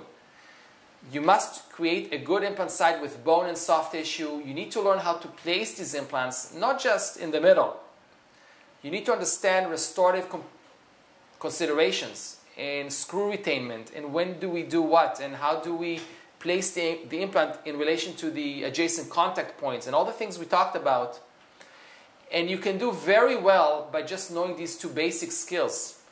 But your success in terms of doing more, having more patients in your practice, your financial success is going to depend on specialized skills. They're going to be enhancing everything else.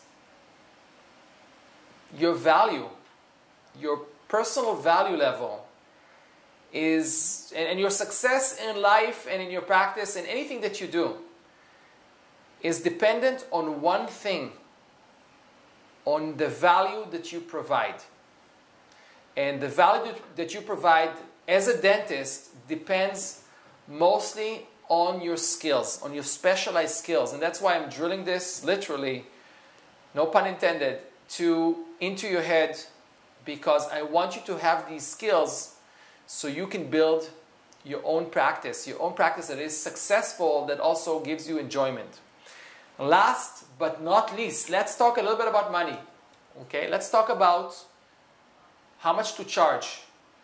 When you reach a top level or on your way there, you need to be able to charge like a top surgeon.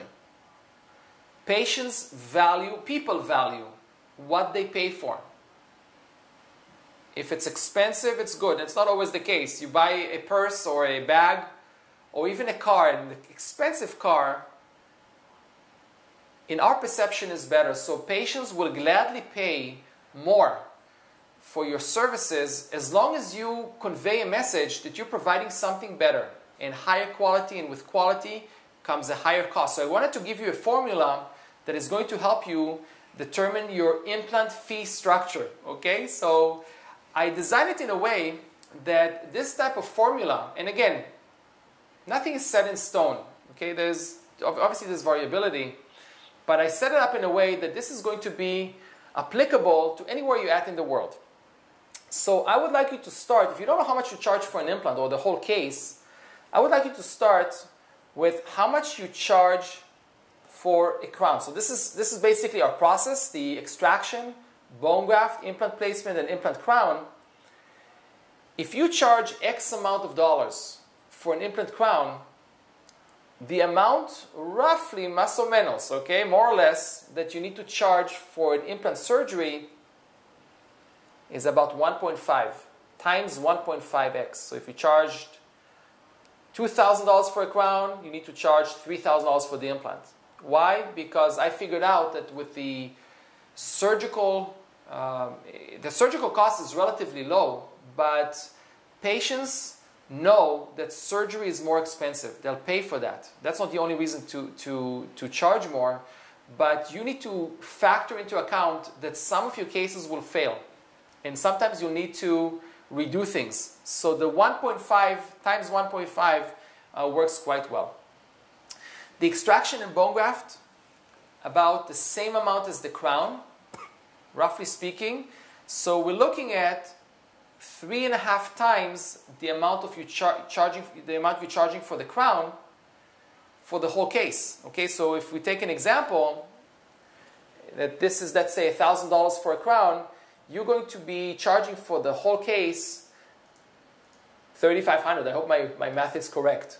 Okay, now if you use and utilize specialized procedures, magic bullets, CGI, guided surgery, platelets, socket shielding, dentin grafting, why would you want to give this away for free? It's a specialized skill that you learned, that you invested in, and factor it in. So those specialized procedures, in this case for the implant fee structure, we're looking at another X. All of a sudden, with a very simple example, for one implant, you can charge a very nice amount, get compensated for the good work that you do. Don't sell yourself cheap or short. I know you are lacking the confidence sometimes. I know you think that I'm just a beginner, I'm just starting out, I don't have a whole lot of experience, I'm going to charge nothing, or I'm going to treat just my friends and charge them nothing. No, don't do that. Charge and gradually increase your fees. But I'm giving you a framework to understand how the fee structure is. And you can make a very nice living and build a beautiful top implant practice by doing simple procedures. Trust me, those difficult cases, those all-on-4s, full mouth rehabs on implants, immediate loads, they're great cases and I love doing them. But the bread and butter, the money maker, what pays you bills, what brings the profit home, what's most predictable are the single implant cases. And I'm giving you a little formula that can help you create a fee structure for that. Okay, so the magic bullets will enhance not just the procedure, but will enhance the financial success of your practice. The more you add specialized procedures, the better you'll do. And this is a new technique for depigmentation. And I'm going to talk about it a little bit later. This is an amazing surgical skill that is very much in need for patients with pigmented gingiva. If you incorporate, and it's just an example, if you incorporate this procedure in your practice, boy, all of a sudden you have a couple of patients like that every week. This becomes your niche, this becomes your magic bullet, this becomes your specialized skill, and you're becoming top. You're becoming one of the leaders. And that's what I want for you. I don't want you to be one like everybody else. I want you to be a leader in your community, okay? Great specialized skill, depigmentation. Look out for this technique, okay? You'll hear about it in a few minutes as well. So how do we build a top implant practice? How does it work?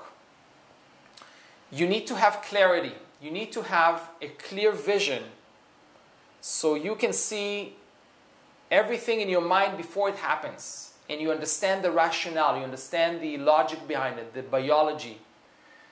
You understand patient psychology. It's all clear. It's an amazing feeling to have that. It took me like 15 years, okay? I'm going to shortcut it for you. Takes a little bit of time, but once you get there, you're in a different position, okay? To have a top implant practice, you need to copy. You need to copy the tactics and strategies of top implant surgeons. That's just the reality. See what's working in their hands, okay?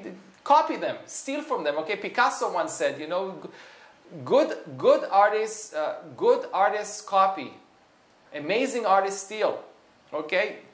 Take all these tips and tricks, start utilizing them in your practice.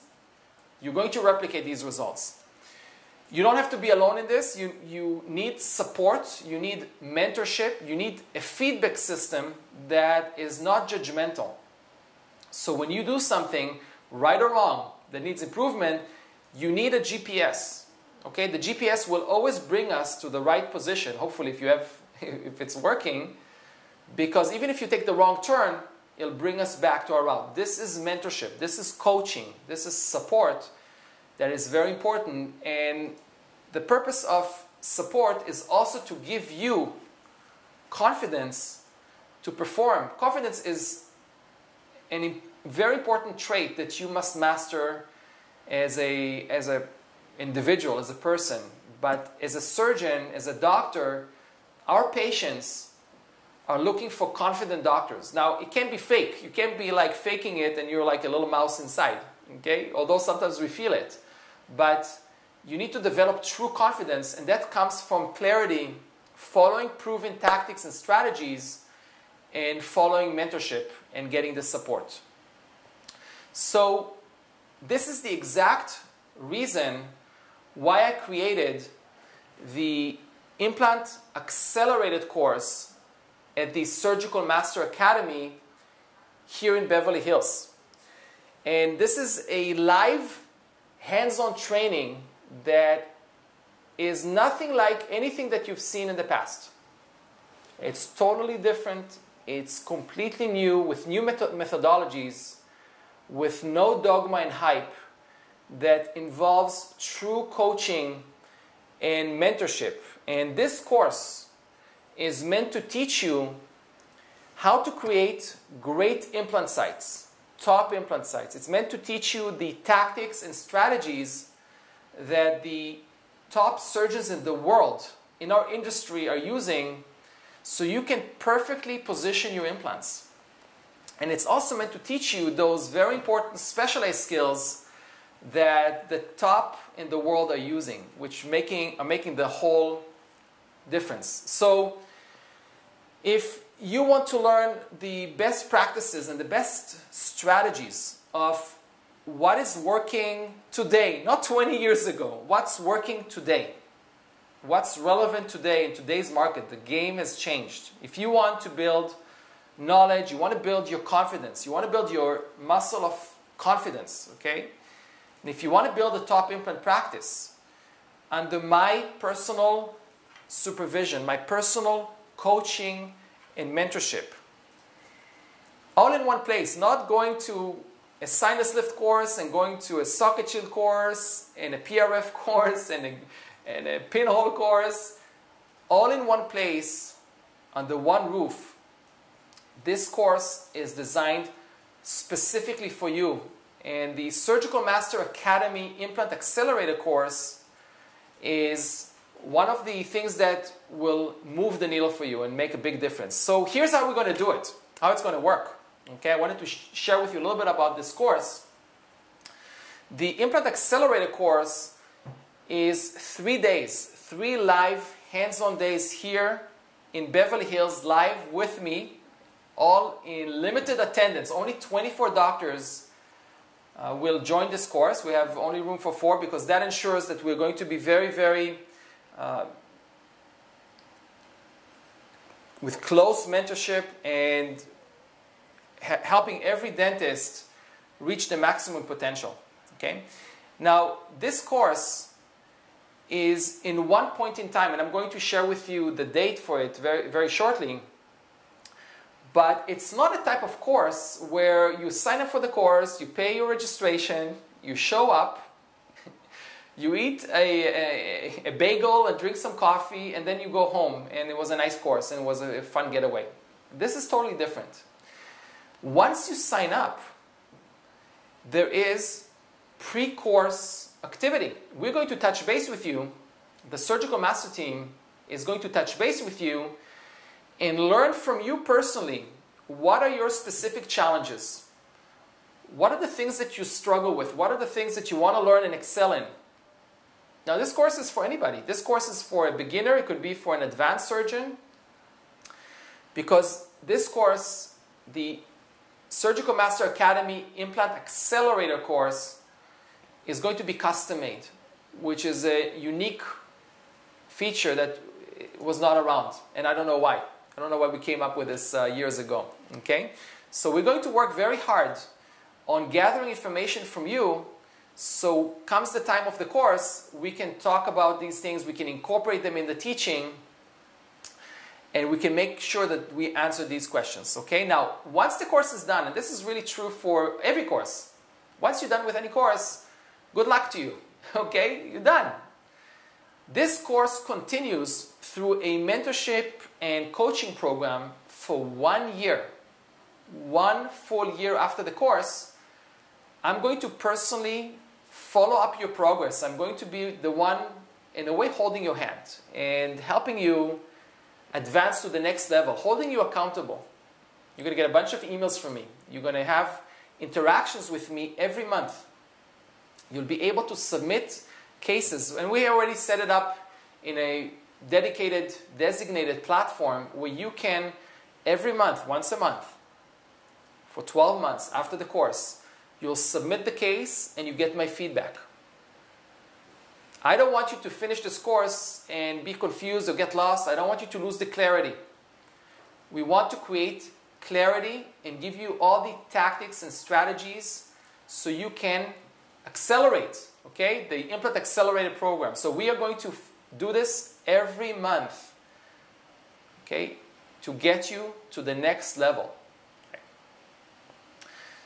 And I'm going to make those consultations, this advice I'm giving every doctor available to all the doctors in the Surgical Master Academy. So what's going to happen when we have 24 doctors and we get 24 feedbacks every month times 12, that's around over 200 things. Now, all this information is going to be in a database inside the Surgical Master Academy that you can always refer back and learn from other people's problems and challenges, okay, for 1 full year. So we have 24 people, dentists, that we would like to handpick and make sure that these doctors want to be top surgeons and want to excel and want to reach their maximum potential, okay? This is really it. So I want to tell you a little bit about the course. We're starting with day number 1. Day number 1 is dedicated to implant site development. I call it the implant site blueprint, where I'm going to talk to you about the 3 most common bone defects, from missing a buccal plate to having a total collapse, and how we handle them. I'm going to talk to you about how to choose the right membrane, how to handle it, how to choose your bone graft material, and the exact mix that we're using. I gave you a little bit of information in this training here, and show you how to use magic bullets, how to use PRF in combination with the bone graft, how to enhance your results. We're going to have the best phlebotomist in Beverly Hills as part of the course. She's going to be there. She's going to teach you what are the tips and tricks of phlebotomy. It's not a phlebotomy course, but we have the best phlebotomist, Shirelle, who is going to be part of it, and you can learn so much from her, okay, about the whole process. I'm going to show you also how to train your assistant in creating this mix, how to use the dentin graft, how to use the PRF, what instruments to use,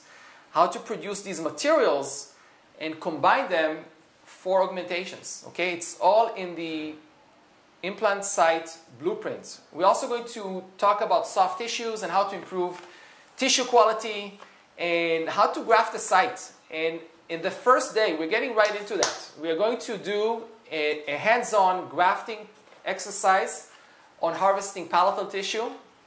And we worked very hard in developing new teaching methodologies that can teach you in a short period of time how to do these things. We're getting rid of the dogma, of course, getting rid of the hype, and we're getting rid of the fluff.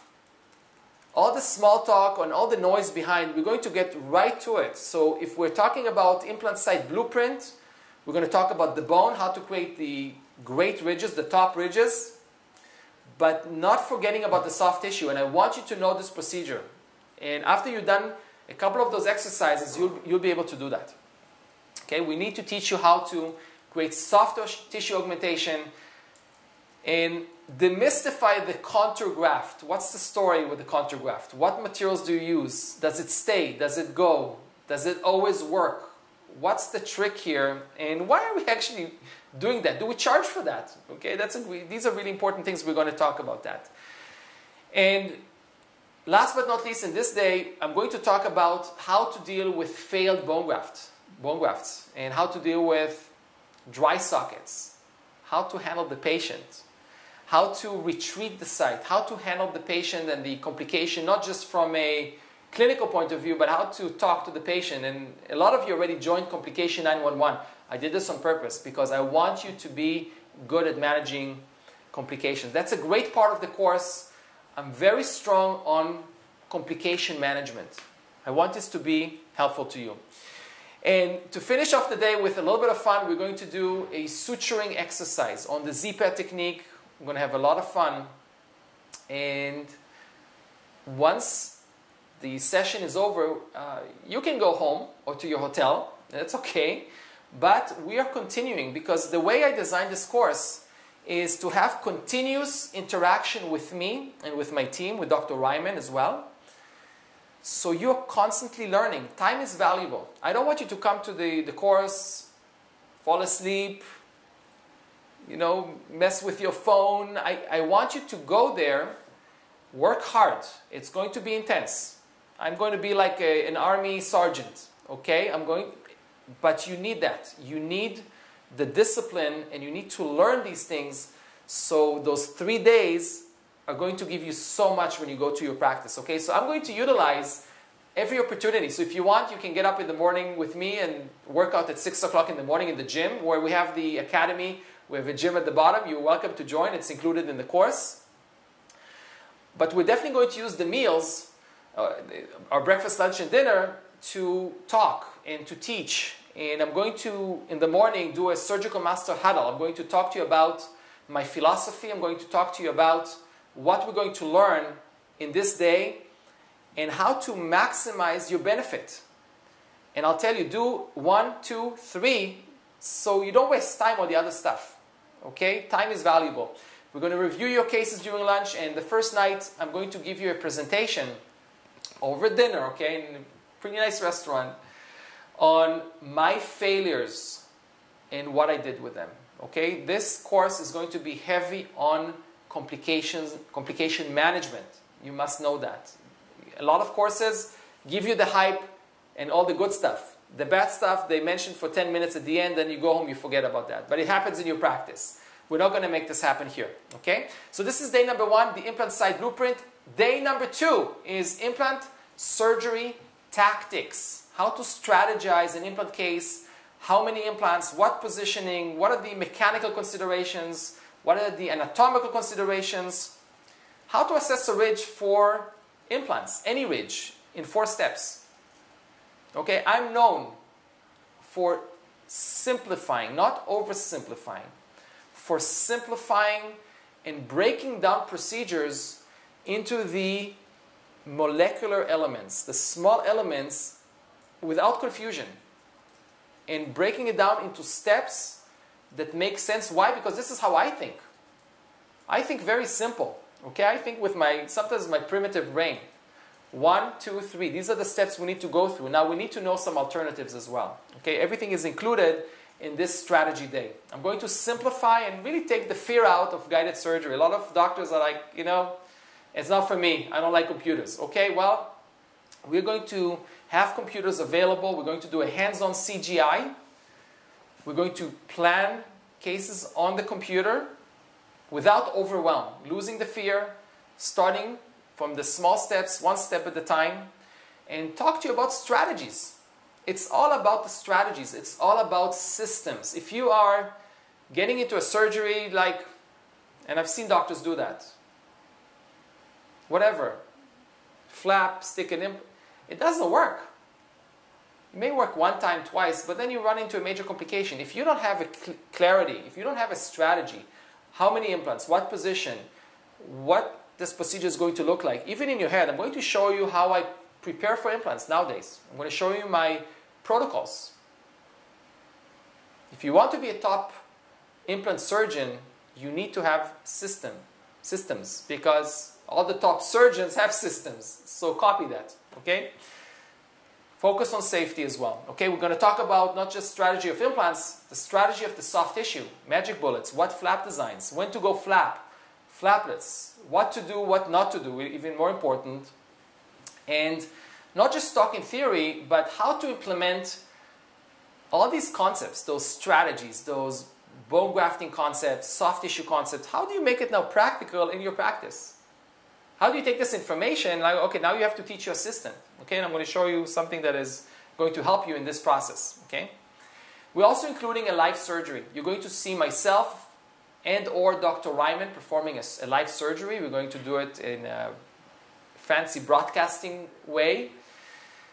The nature of the procedure to be determined, okay? We're going to let you know. Once you sign up, we'll give you all the small little details. But I designed this second day, the strategic day, to finish off with all about the aesthetic zone, period. That's the zone, the area dentists are scared about, fearful, making big mistakes. Patients are paying the price. We will have more patients coming to our practice with missing teeth in the aesthetic zone. We need to master that. So I'm going to talk about the protocols for immediate placement, delayed placement, how to play it safe. Don't be a hero. Doctors show me that they're machos and they can do all of that. Don't be a macho. Play it safe. That's the key to success. There's times to push the envelope sometimes. With the right patient, with the right case, the right circumstances. Most of the cases, if you want to be successful, have to be very safe and predictable. Those 80-90%, they have to go flawlessly. Because if most of your cases are tricky and hopeless cases, you're going to get depressed and you're not going to be profitable because you'll have to redo a lot of these cases. So I'm going to show you very important key elements of safety and how to deal with aesthetic challenges and nightmares, and tell you what not to do. What cases, you know what, send it to your specialist. Send it to your send it to your competition. Let them deal with it. Some cases we need to refuse. Period. I refuse cases every week. Not because I don't like to do surgery and I don't like a challenge. It's not a good business decision. If you can see a situation where no matter what you do, it's going to fail.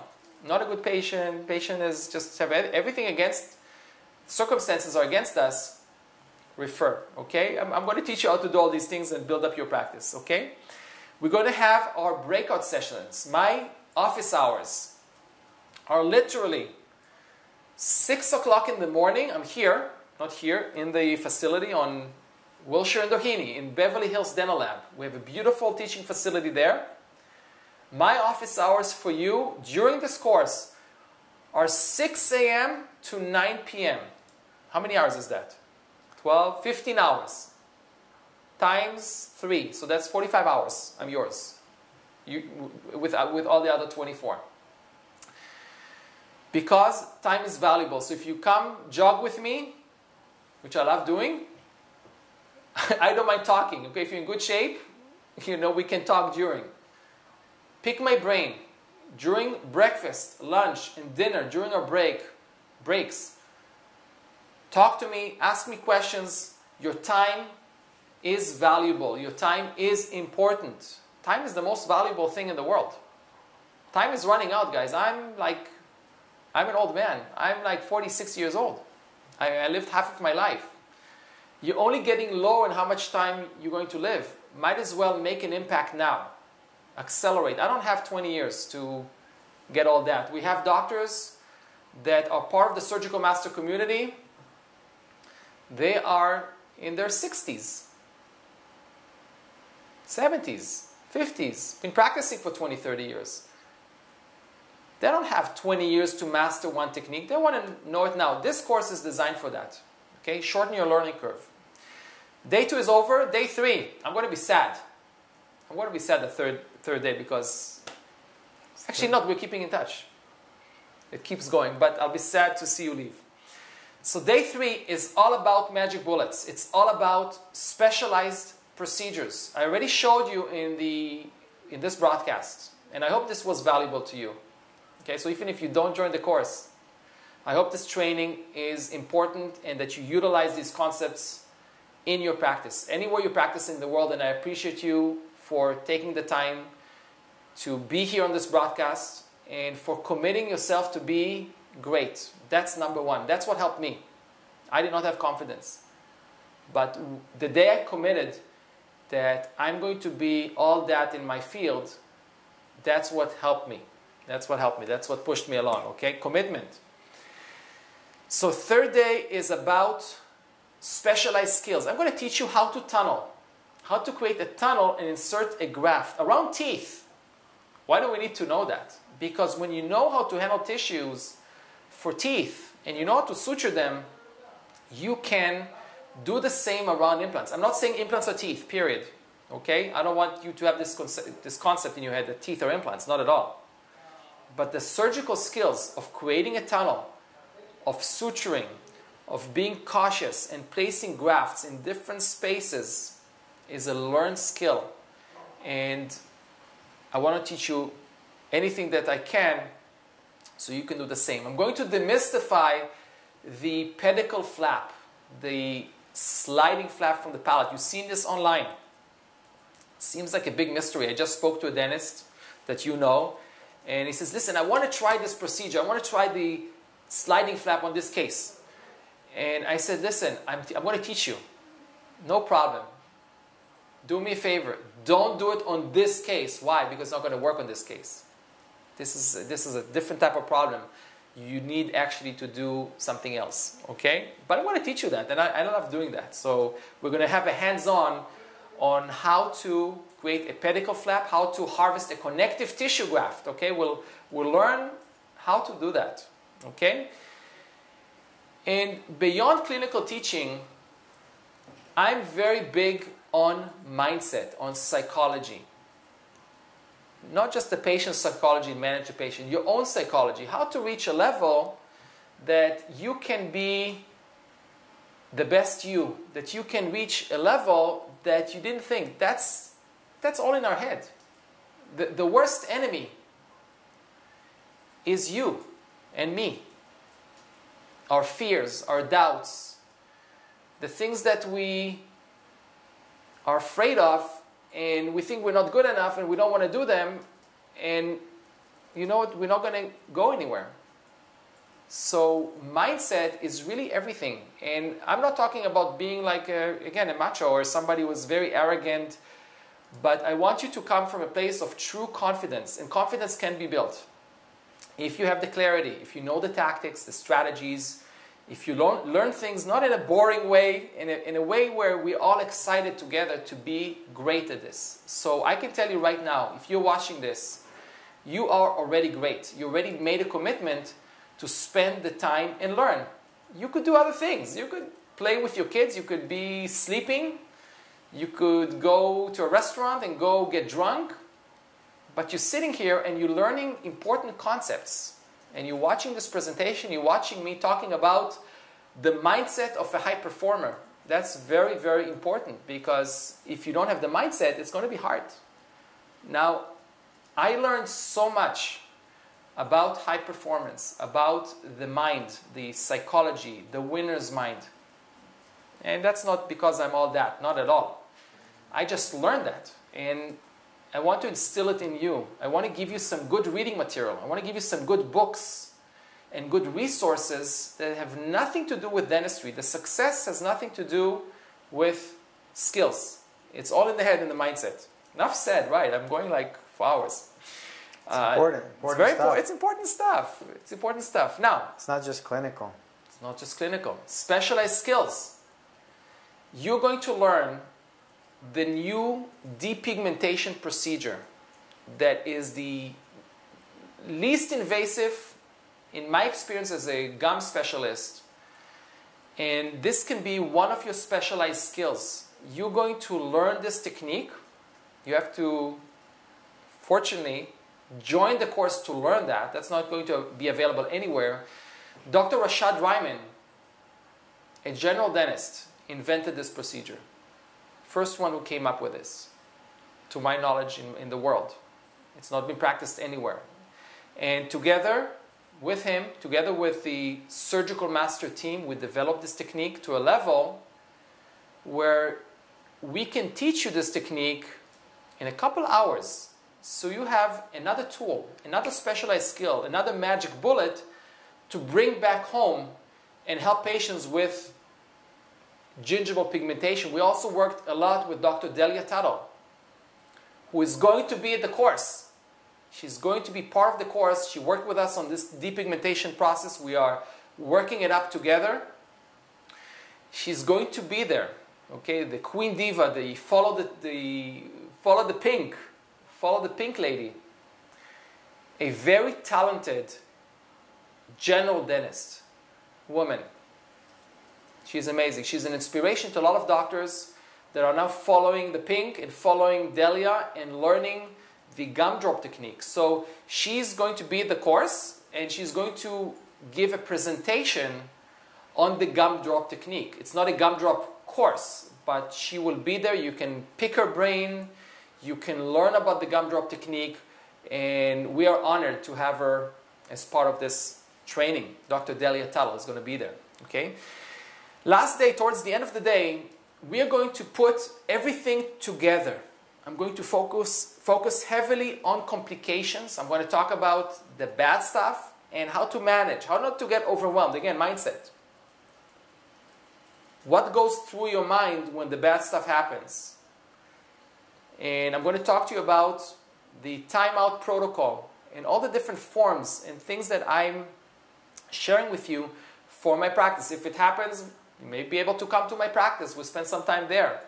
It's not about having a huge practice or a fancy practice or all the bells and whistles. It's about having a doctor like you that is getting the clarity, that is following proven techniques and strategies and doing things at the top level with good intentions of helping patients. That's only for doctors that love dentistry and love patients, or maybe fell out of love because of bad stuff that we saw before, but now let's bring you back.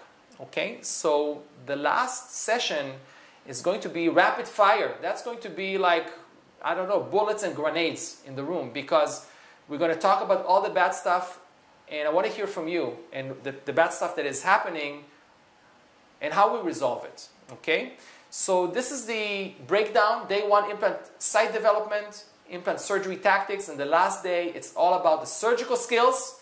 And then at the evening of the last day, we are going to have our graduation event. We're going to get your completion certificate, and you're going to learn, you're going to get your certificate, and we're going to have some fun together. We're going to, this day, if my wife lets me, I'll stay a little bit longer after 9. Maybe I'll stay until 9:30. Okay, so the Surgical Master Academy's course is a 3-day live hands-on course. I will personally coach and mentor you. You will also get all the teaching material, the presentation, the consent forms, the different protocols, the checklist. You're going to get 30 CE credits just from the training itself. And more as we go through the mentorship. That's going to come later. So we're talking about a lot of CE credits. Okay? Because for 1 full year, I'm going to hold your hand. I'm going to make sure that you follow the steps. I'm going to advise you on challenges and problems that you have, on cases that are coming up every month. And we set up a system that makes it very easy, because as you know, as I said, time is valuable. And we can't waste time, and we need to be very efficient with your time and my time. So we have an automated system that will allow me to mentor you once a month. And over all these months, I'm going to make sure that you are following the right steps and making sure that you're making progress. We'll also have 2 live trainings online just for the Surgical Master Academy's alumni, the doctors that took the Implant Accelerator course. And we're going to do one in the middle of the year, one at the end of the year, where we're going to see all the results. So 3-day live training, when I personally coach and mentor you, you get all the slides, the consent forms, the protocols, the credits, 1 year of monthly mentoring and coaching, and the 2 live trainings. This course, the registration is $9,885, and that includes the whole year training, the course itself, those 3 days, a full year of mentorship, coaching, and all the benefits that you saw so far. Now, if you had to take multiple courses an implant course, a sinus lift course, a Densa course, an extraction course, you're going to be tens of thousands of dollars, maybe $40,000, $50,000 if you take all of these courses. Now, what I did, I found a way to take the essential procedures that lead you to the top, that are critical to be successful, took away the garbage and the fluff and the hype and the time wasting, and I condensed it into 3 days. So this is a great investment, okay? It's limited to 24 dentists, so the only way that we can do this is we can only go by our computerized system and see who signs up, and we can only take the first ones that sign up. Unfortunately, there's no way to control that. To sign up for this course, the domain or the URL is implantcourse.com. Simple. It's an implant course. Okay, the implant accelerator course is at implantcourse.com. And here's what you need to do next. So you go to this website, okay? You click on Join Implant Accelerator Program. There's a couple of places, or Join the Live Training. Then you can pick your payment plan. We wanted to come forward and help doctors that financially may not be able to pay this amount in one time. We created a payment plan for you. Okay, I thought this would help a lot of doctors. Once you sign up, you get a confirmation email. That's it. Then we start. Okay, we start the pre-course. We touch base with you within a week or two. We start learning about you. What are your challenges? What are your problems? What are you struggling with? What is your practice like? How many operatories? How many implants are you placing? Are you not placing implants? Okay, that's good. Are you doing bone grafts? I'm going to analyze that. And as you arrive in the course, you will have a report in front of you, an analysis of what you need to do to build a top implant practice. Okay, so we are starting the homework before the course starts. Okay, so here's the domain name, implantcourse.com. Okay, you click on Join the Live Experience. If you want to read a little bit more about the course, you can just scroll down and you can read more about what's included and the schedule and some testimonials of doctors that trained with me. And if you want to if you want to learn the best practices and strategies, if you want to know what is working today and build not just knowledge, but also the very important confidence, doctors. If you're not confident, you can be very knowledgeable and very skilled, but the confidence is going to break you. So we're going to work on that. So if you want to build your top implant practice and under my personal coaching and my personal mentoring, all in one place, the Implant Accelerator course was specifically designed for you. Here you have the date. This is our first date in November. It's coming up, November 10th to the 12th. So that's a Friday to Sunday. Those are the 3 intensive days. I recommend you come the night before, because the night before we're going to have a pre-course dinner where we're going to personally meet each other. I'm going to share my philosophy and I'm going to include teaching. Okay, we're going to use every opportunity to learn. Every opportunity. Time is valuable. Time is running out. So we need to be on top of that. So look at your calendar. Look at your schedule. November 10th to the 12th, 2017, here in Beverly Hills, 5 minutes from here, in Beverly Hills Dental Lab. If you want to register, you have the website below. Now, most courses allow you to bring your assistant, but you have to pay a fee for that. What I'd like to offer you in this course is an extra ticket.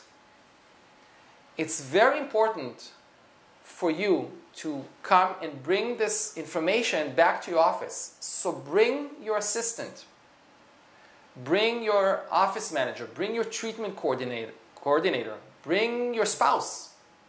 As long as she's not a dentist. This second ticket is not for dentists. I know what you're thinking. Get to dentist and split the fee. No, it doesn't work. The second free ticket that includes the whole course and includes all the activities, all the meals, everything that we do in this course is going to be offered for the second person you bring in with you. So by all means, bring another person. Take advantage of the second ticket that we're giving you. A son, a daughter. You can bring your son and your daughter. Now,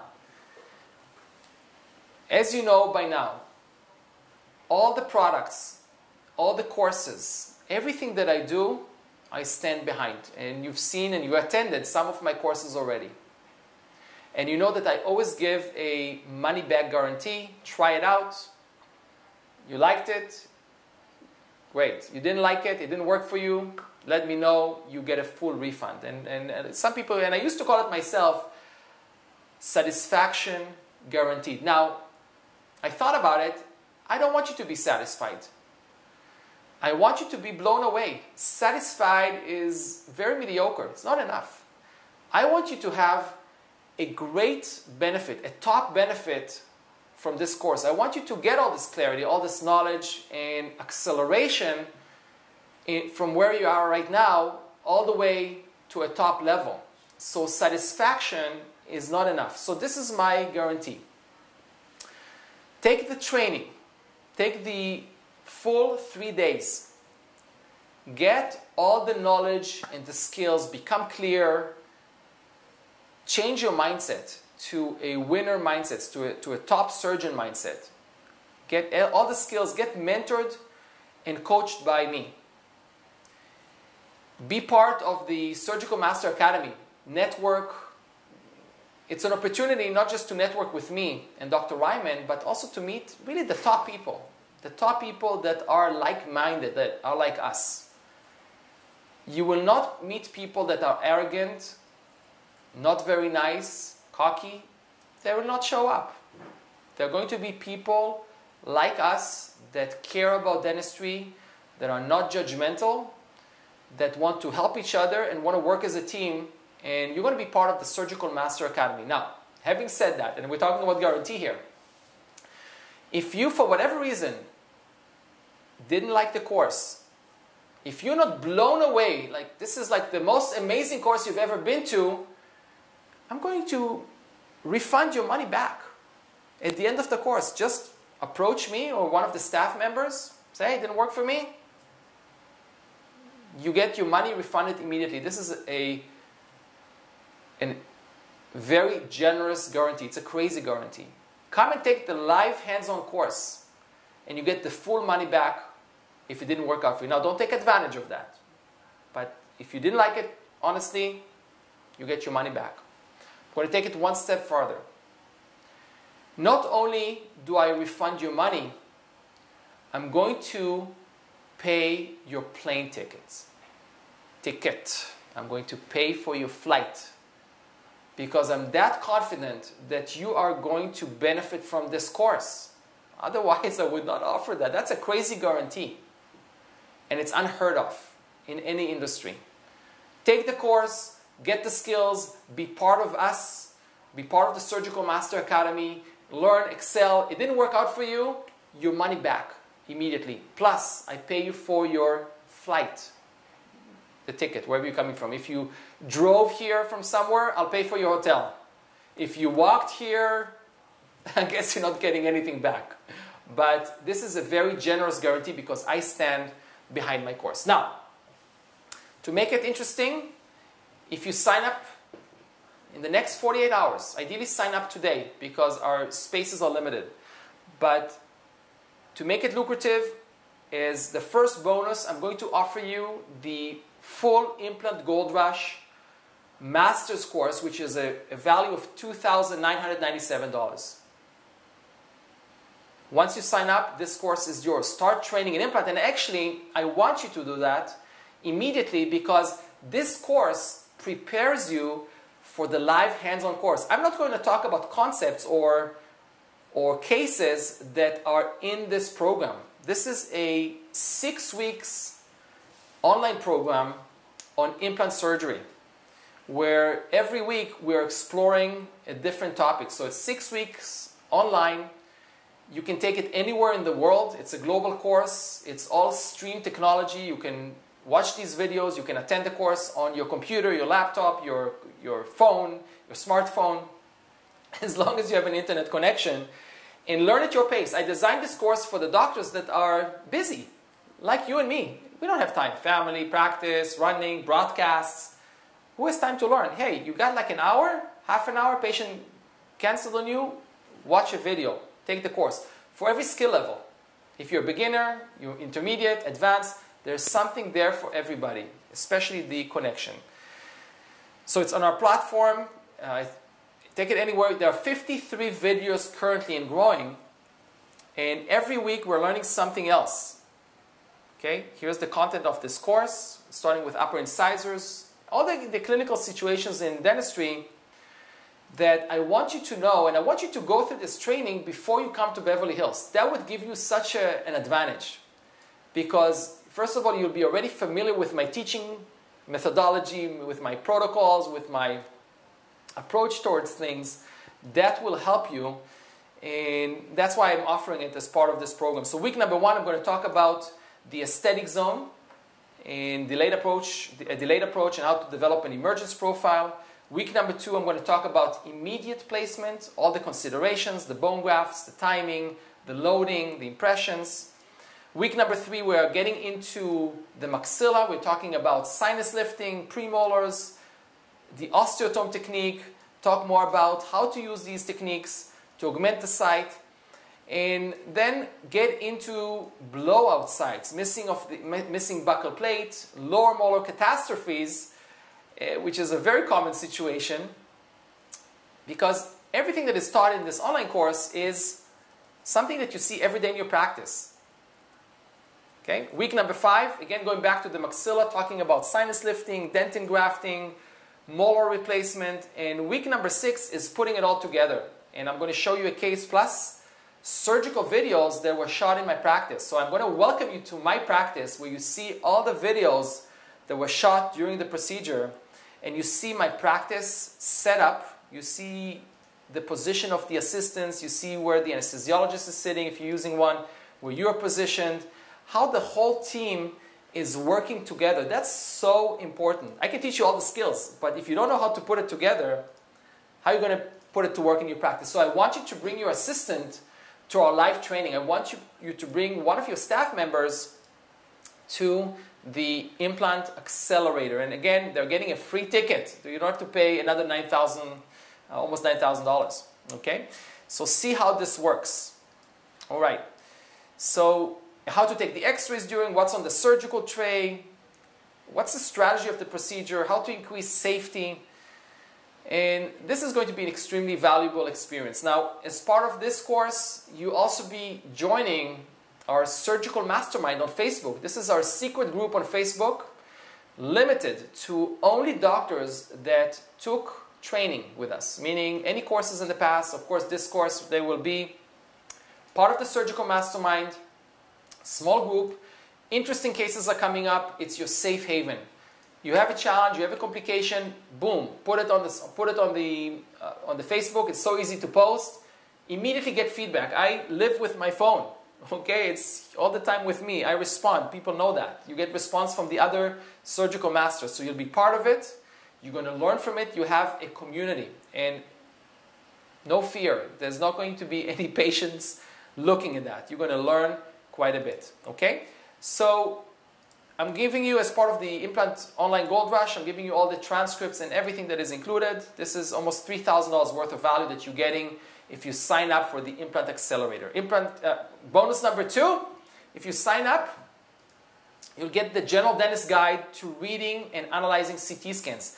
You must speak CT. If you're getting involved with implants and you're not clear on a CT scan, what are these structures? What is this and that? You must go through this program. It's very didactic. It has, number 1, a walkthrough through the mandible, through the maxilla, in emphasis on the important anatomical structures that you need for implants. It's not a pathology course. Not going to make you a big pathologist or a radiologist, but it's a course that is meant for general dentists to be able to read CT scan, to be aware where the anatomical structures are, the nerves and the blood vessels, and you must have that. And it also has its own CE credits. Okay? This course is $1,497. You're getting this course as part of the Implant Accelerator. So the Implant Accelerator program, if you join that, you're getting the Implant Gold Rush Online and the Speak CT. And I wanted to offer you bonus number 3, which is a very unique program that does not exist on the market. We're the first brand that created this program that teaches you how to plan guided cases on your own computer without buying a software.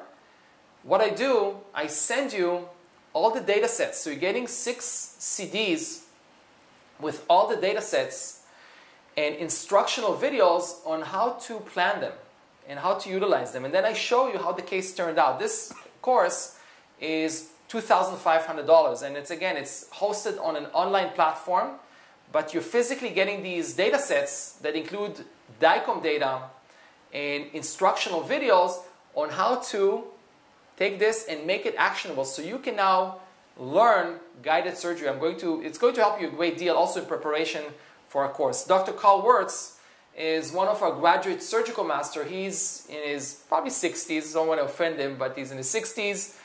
He did not have the time to spend 20, 30 years. He was referring all of his cases to surgeons and periodontists and sent their kids to school. And one day he decided, I'm going to do all the surgery. I'm going to learn.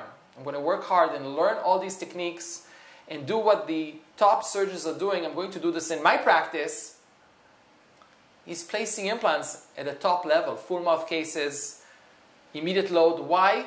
Because the training boosted his knowledge and confidence. It's an amazing combination. Once you have knowledge and skills, plus the support, plus the confidence, wow, you can be unstoppable. And he is. So Carl, I salute you if you're in attendance, I don't know. Okay, so you'll be getting the Accelerator program, the Implant Gold Rush, the Speak CT, and CGI Box. But I want to give you more incentives to join, but more than that, to make it valuable. So when you come to Beverly Hills, you're well prepared, because we're going to take it up a notch.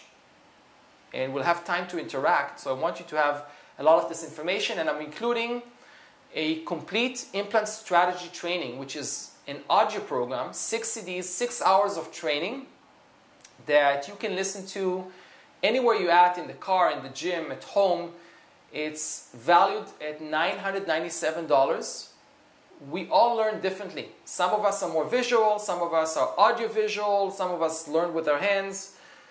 The reality is, every bit helps. So if I can give you information through visual, through audio, and allow you to immerse yourself in the field of implant surgery, you're going to be living it, eating, drinking, breathing implant surgery. What is it going to do to your practice? What is it going to do to you? Is it going to decrease your motivation? Is it going to bring you down, or is it going to bring you up? I think the answer is obvious. If you have a supporting person, and I support all the doctors that I work with, whispering in your ear all the time, talking to you in your ear, like Dr. Carl Wirtz said, what is it going to do to your confidence and to your knowledge? You're going to go up a notch all the time. Okay, so you're getting this complete implant strategy training, which is 6 CD sets, 6 hours of audio. Pop it in the CD, put it on your phone. You're getting also 6 CE credits with that. Why not? Why not get credits? We're going to add up all the credits later on and tell you how many credits you're getting, and that's going to be part of it. Now, I know that this may sound overwhelming. I know it's exciting, but a lot of doctors say, how am I going to do that? There's a lot of information I need to learn, and November is coming up. I want to join. Well, I know it can be hard, and sometimes you feel alone in this whole process. And this is what the Surgical Master Academy is for, that you can be part of a group part of a support group, not because of bad stuff, but because we want to be together. We're stronger together. Some people call me also a surgical psychologist. Okay, I talk to you about your fear of psychology, of surgery. Okay, it's been a long day. I talk to you about the challenges and the fears and the mindset, and we tap into that. And I created the program that you're going to get as well. It's called the Bulletproof Surgeon, where I talk about the different challenges. Okay, you're getting module number 1 that teaches you the roadmap from beginner to a master surgeon. Okay, it teaches you everything that you need to know. Okay, this program is $397. Teaches you where to start, where to train, what courses to take, what's critical, how to use social media, how to pick a mentor, what organization, what study clubs. I'm giving you the roadmap. I wish somebody showed this to me when I was starting out. Do this and get this and do this and this goes. I never had that. But the way I created that is by just looking at my own path. There are going to be a lot of bullets shot at you. Now, not the magic bullets we worked on, those specialized skills, but bad stuff. Lawsuits and being scared and different enemies and things don't work out. That's why bulletproof is very important, okay? So you're getting when you sign up for the Implant Accelerator course, you're getting the Implant Gold Rush online, you're getting the Speak CT, you're getting the CGI box, you're getting the Implant Strategy Training, and the Bulletproof Surgeon. So to join this training, go to Implant Course. It couldn't be any simpler than that. implantcourse.com to sign up. And when you join, you'll be getting also bonus number 6, which is the 3-day implantology broadcast training. These are actionable lessons that were filmed live in May. You may have attended this training. It was during the day. It was all on Facebook Live. It was on YouTube Live. It was actually free. But a lot of doctors were working, especially here in the United States. It was during their lunch. They caught some parts of it. Now is the opportunity to get all these lessons organized and edited, so you can learn about so many important things for implant practice setup and strategies. How to negotiate with your implant rep, what type of inventory to create, how much to charge, how to deal with failures, clinical advice. A lot of actionable lessons are included here. This is a $500 value that you're getting when you join the Implant Accelerator program. Now, I wanted to make it fun as well. You can see my scrubs that I'm wearing. I want you to have the same. Are the scrubs making a difference? Well, scrubs are scrubs. But once you have these surgical master scrubs, it's really being part of us. And I love these scrubs. You saw Susan in the broadcast who designs these scrubs for us. I want you to have 2 scrub sets, 1 black, 1 blue, okay, with the Surgical Master monogram, and also 2 t-shirts, Surgical Master t-shirts, and also our new surgical cap that currently we have Dr. Rashad Ryman wearing it. Okay, we can maybe focus on him a little bit. Okay, maybe turn to the side so they can see the monogramming. Okay, there you go. Okay, and we have one more doctor in the world. Her name is Ruth Della Carpini. She also has the cap because that was her idea. So we send her one. So Ruth, I hope you're enjoying your surgical master cap. Okay, so when you join the training, you're getting also the surgical master attire, which is just a lot of fun. And when we go jogging in Beverly Hills, please wear the surgical master t-shirt and another surprise that you'll be getting. Okay, so with this course and my guarantee, so if you are not blown away and you didn't feel you get the value that you expected, let me know at the end of the course and your money back. Okay, your money back. Now, once you sign up for this course, there's no refunds. There's no refund. The decision is final. We have a limited number of doctors that can attend this course. We can accept only 24. So once you sign up, we can't refund it. But if you attend the course and for whatever reason it didn't work out for you, your money back guarantee, plus I'm going to pay for your flight, even from Europe or from anywhere in the world, but don't fly first class, okay? If you're flying first class, you're going to like the course. Anyhow, so once you sign up, I'm ready to ship you all of these products. Okay, got them here. A CGI box and the bulletproof. I'm going to put them here. Okay, Speak CT is all. Okay, the implant, Gold Rush. Put it right in here. And I'll put them in a box and they'll be ready to be shipped to you. Okay, I think this is going to stay. Be ready to ship to you. Okay, right there, ready to go. Okay, so to summarize what we're getting here, the Implant Accelerator course, Implant Gold Rush Online, the Speak CT, CGI Box, Implants Strategy Training, the Bulletproof Surgeon. You'll be getting the 3-day implantology course. You'll be joining our surgical mastermind.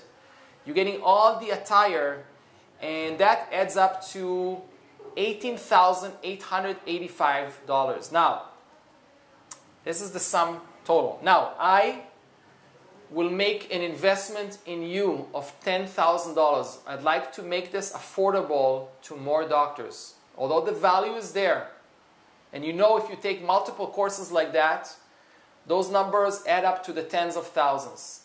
So I decided to reduce the fee by $10,000. That's my investment in you. I believe in you. And the final cost for you is $8,885. That is fully refundable once you attend the course and it didn't work out for you. And I pay for your flight. It's a crazy guarantee. People tell me don't do that. Rashad told me don't do that. And I said we have to do that. Because I stand behind this course. I know I can blow their minds. And I know this can be helpful. So register by September 2nd, 2017. You got 2 days by 11:59 p.m. because we want to get started with the course. We don't want to prolong. People like to procrastinate. Okay, so tomorrow morning or wherever you're at in the world, check your schedule. Check that you're available November 10th to the 12th. Ideally, come to Beverly Hills the 9th, if you can in the afternoon, because we have some activity planned for the 9th. And after that, you will not be able to get in anymore. So I look forward to seeing you in the training. And now we can entertain some questions, and then we're going to do a raffle to raffle the iPad.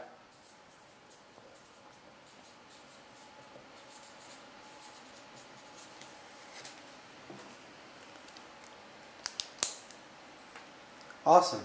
So any questions? Wow, that was long. How long was it? That was like 2.5 hours. 2.5 hours. We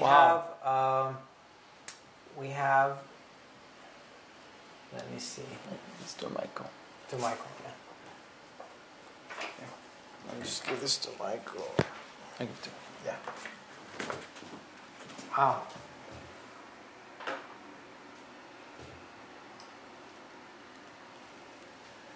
Okay, any questions, doctors? I'm here to help you. My wife knows I'm going to be late, so let's entertain some questions. Zishan, Dr. Zishan said depigmentation has to do with lasers. This doesn't have to do with the lasers, the technique that we're certifying people on. Okay, great question. So, no. In order to depigment with lasers, number one, you have to invest in expensive equipment in lasers, number one. Number two, lasers can be harmful. Very, very harmful. So, no, we're not going to use lasers. This is a technique invented by Dr. Ryman, and we developed it together as part of our team. And we were going to certify doctors in this technique. That is the least invasive process. And you'll learn about this in the course.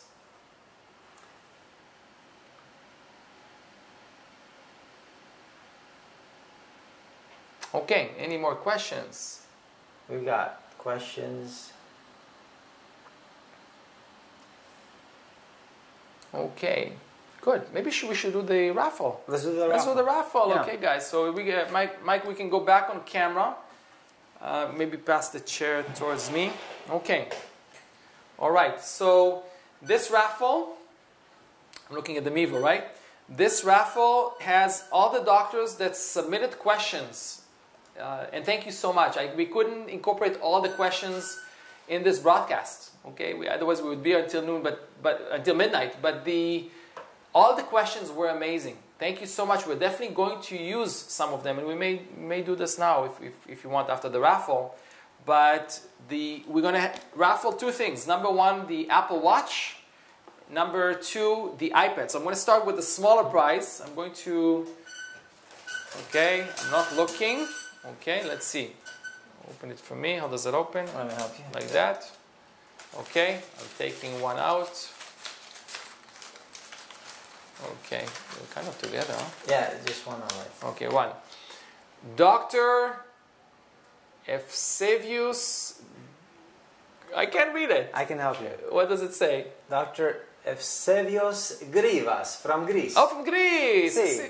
Thank you so much. Opa. So you won the Apple Watch. Okay, send us an email at help@surgicalmaster.com. Mention your name. Your name is here. I'm going to put some tape here. And send us your address. This is going in the mail to you whenever we get your address. Great. So we now have the iPad. So we don't have to turn this again. Yeah, you can just Okay. make sure your eyes are closed. My eyes are closed. I'm not cheating.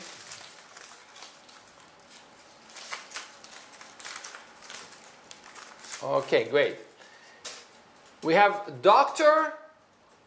Ruth Wow. Della Carpini from Milan. If you're online now, send us.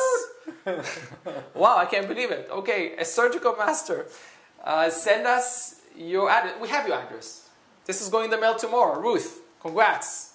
Congrats. Milan, we love that. One day we'll visit you. Okay, so we did our raffle. We can go back to our slide. We answer some more questions. We have, is depigmentation a technique that requires any equipment? Great question. Yes, it does require equipment. It requires methods, but it mostly requires, again, a good diagnosis, understanding the nature of the pigmentation, understanding the problem, and offering this solution. So yes, it requires equipment, but it's not a laser. Just a quick note from Dr. Della Carpini. She had just a quick note on how to distinguish between pathological mucosa or just thick mucosa when assessing a sinus lift. Does she mean the interior yes, of the... yeah. So what Ruth is asking is about basically the membrane. It's a great question. I would look not so much at the mucosa or at the membrane, but I would look at what's happening inside the sinus apical to the membrane. So if you're looking at the sinus on a scan or even on a panorex, you want to see pneumatization. That means that the sinus is clear, it's full of air, it's communicating with the nose. And even if the membrane is a little bit thick, it's an advantage for a sinus lift.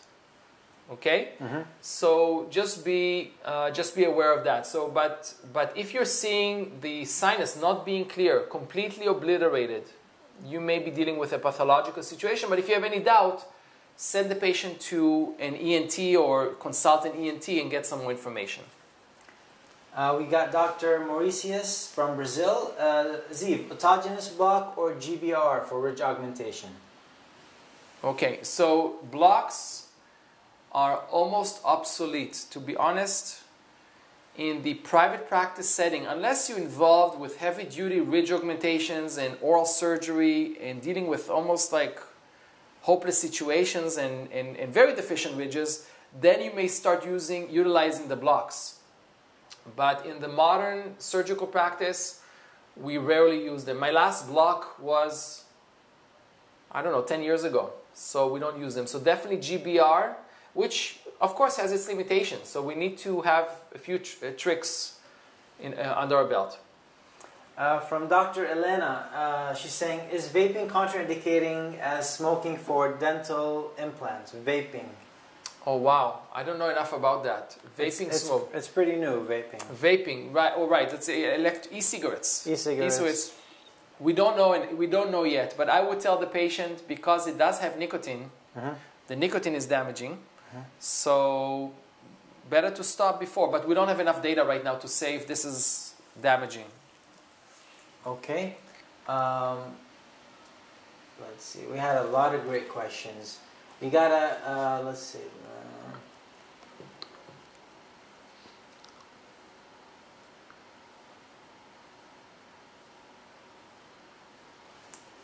Michael, we can have Dr. Amiran. Yes. Carl is here and he says thank you for the kind words. Hi Carl. I hope you're well. Okay, now let's listen to Amiran. Sure.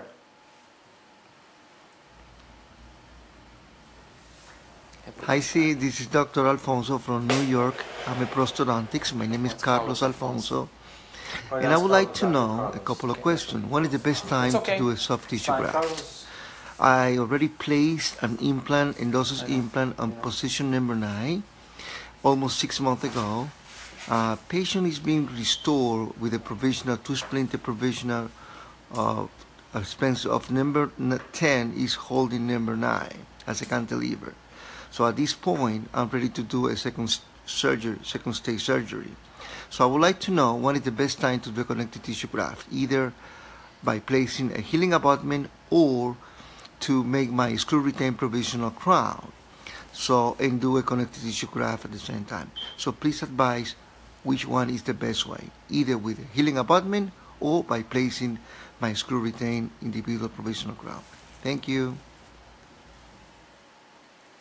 Okay, Carlos, this is Carlos from New York. This is a very important question, and you're asking if you should do the graft around the healing abutment or temporary crown. So it doesn't make a big difference, believe it or not. It doesn't make a huge difference because the connective tissue does not heal based on that. The connective tissue really does not heal around this abutment. It's placed mostly in between bone. That's where it gets its blood supply.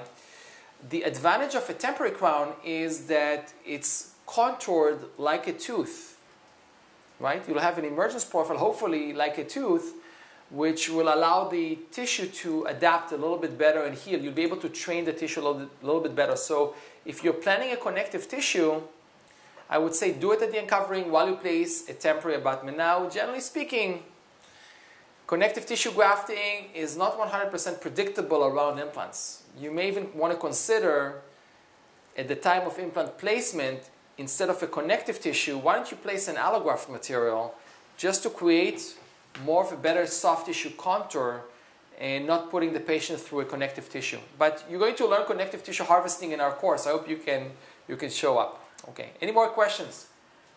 What's the name of the Denton graft machine or grinder that you use, and how much does it cost? Okay, so the Denton grinding machine that I use is called Cometa Bio. Currently the only company on the market. There are some other companies that process tooth structure as a bone graft. I'm not very familiar with them. The cost, I don't want to misquote, but it's about $1,500, $1,500, which is an amazing investment. It's an amazing investment because you can have all the graft in the world. I'm going to talk about this more in the course, in the training. Would you recommend piezo tips to debride sockets? Okay, piezo is a great tool, but to debride sockets, I don't think is necessary. The best thing for a socket is really a spoon curette. That's it. You can have a spoon curette that is straight, or you can use a spoon curette with what we call teeth that can grab some of the granulation tissue, but the piezo is an overkill for a socket. Cool. Questions? We have Dr. Amiran now on. Amiran's come? Okay, good. Hello, Ziv. I'm Amiran Osiashvili from Republic of Georgia. Thank you very much for your job, giving us so big opportunity to get very useful information. Now my question: which screenings, obligatory screenings, do you use when you plan implantation? Like CT scan, blood screening on glucose, viruses and others. Can you share them for us? Thank you. Okay, great question. Thank you so much for the feedback. So basically what you're asking is what type of tests do we do before implant placement, before surgery? So definitely a CT scan. Very important to study the site and allow you to plan your cases and focus on safety and proper positioning. So the only time I would do more testing, what we call, let's call it medical testing, is if the patient is medically compromised. That's something that you'll find out at the time of consultation. So if the patient has diabetes, yes, I'm not going to order a diabetes test, but I'm going to ask them the right questions about diabetes. I'm going to consult with their physician. If the patient is a cardiac patient, I'm going to speak to the cardiologist. But you don't have to run specific tests to see if the patient qualifies for implants. No virus testing or anything like that. Bacteria testing, we all have bacteria. So the advice for you is think both ways. Think about a good dental exam, good medical history. If something flashes in the medical history, like a red flag, the person has a bleeding disorder, takes blood thinners, oh, stop, don't book the surgery. Run everything by the physician to make sure that the surgery is safe. Okay, but if the patient is fully healthy and you covered everything, there are no special tests that need to be conducted. Okay, I hope this is helpful. I hope my friends in the Republic of Georgia are doing well. Thank you very much.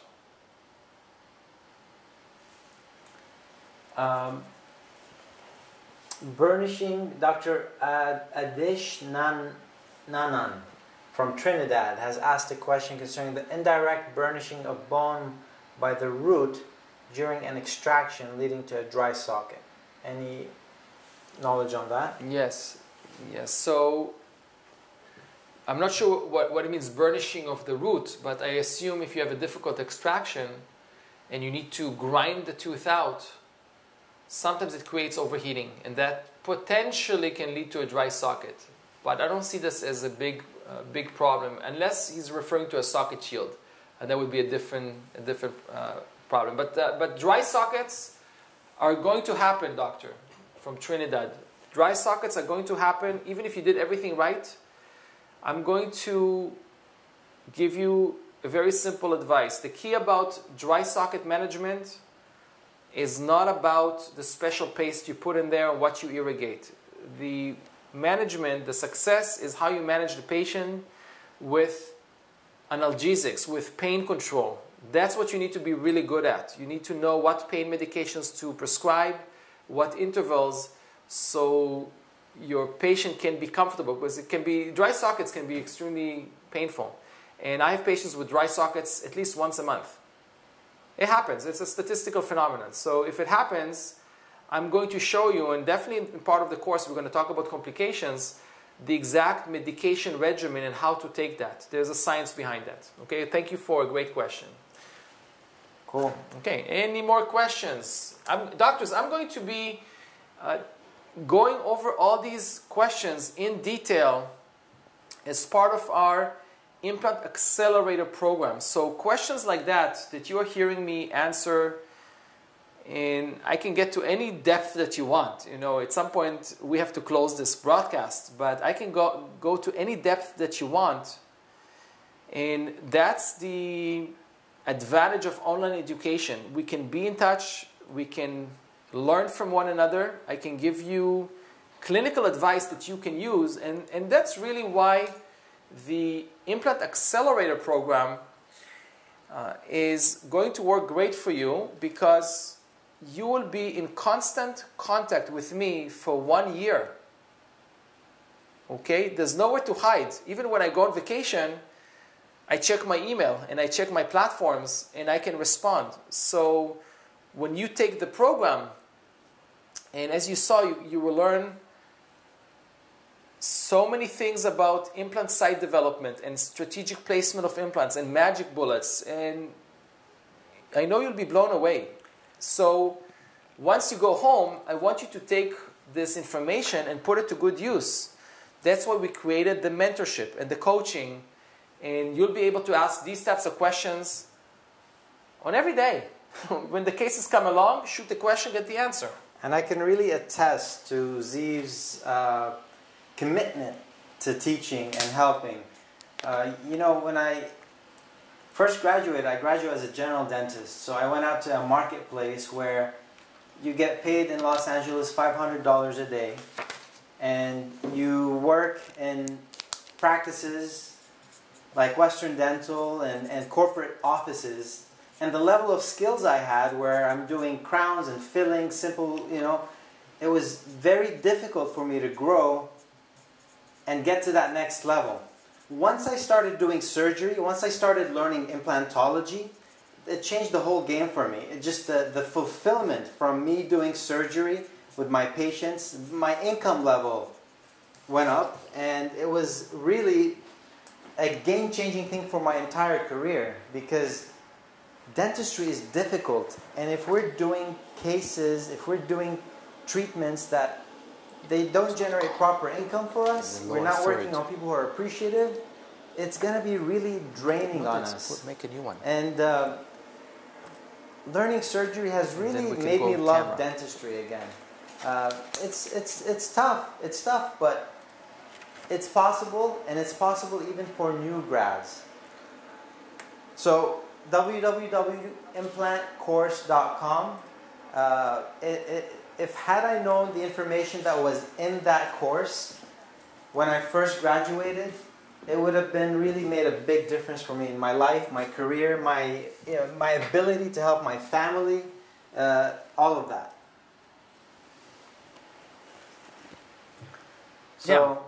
So really the way Dr. Ryman, Rashad Ryman and myself met, actually we met as colleagues. He was looking for a periodontist to work with. I was looking for a great periodontist. Okay. Okay. Not an average periodontist. Okay, thank you. I appreciate that. I don't take it for granted.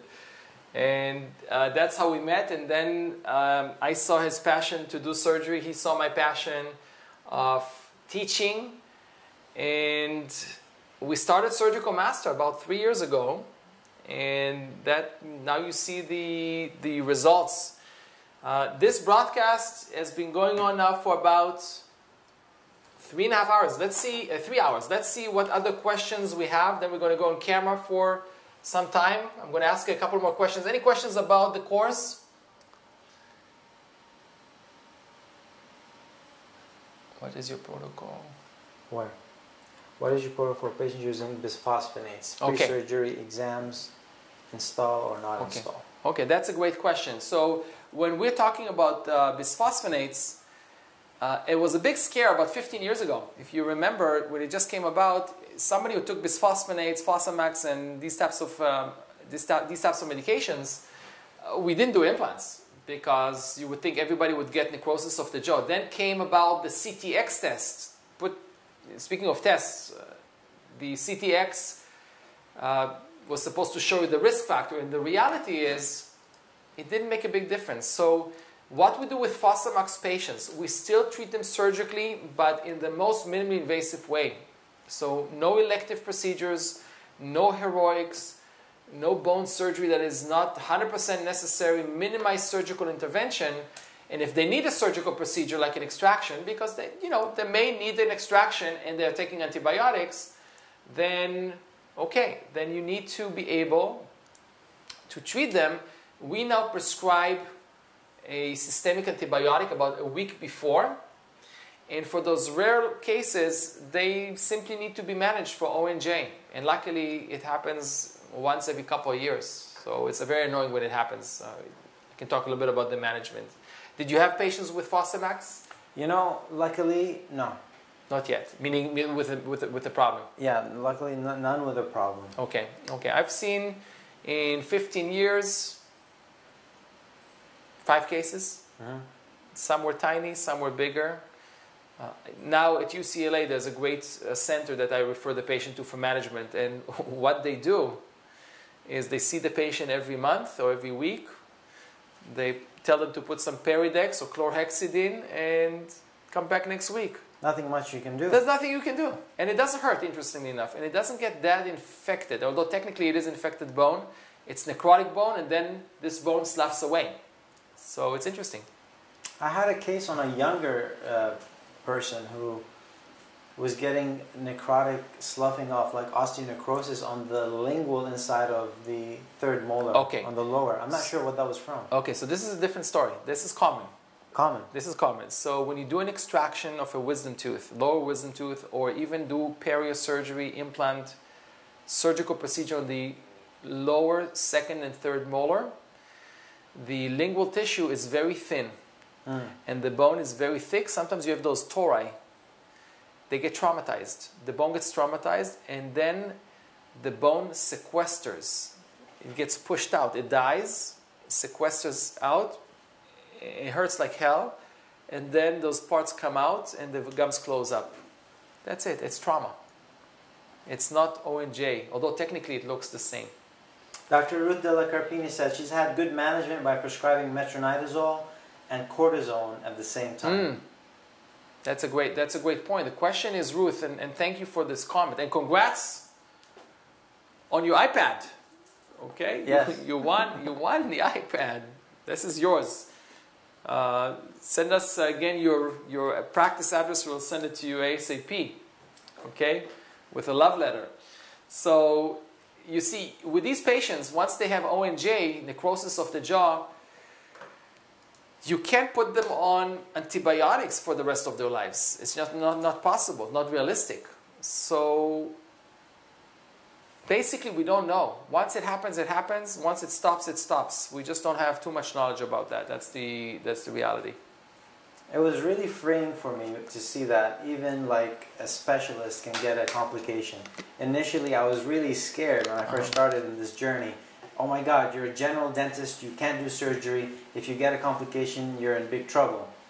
And then one day I saw a specialist who drilled right into the inferior alveolar nerve on a lower tooth. Oh wow.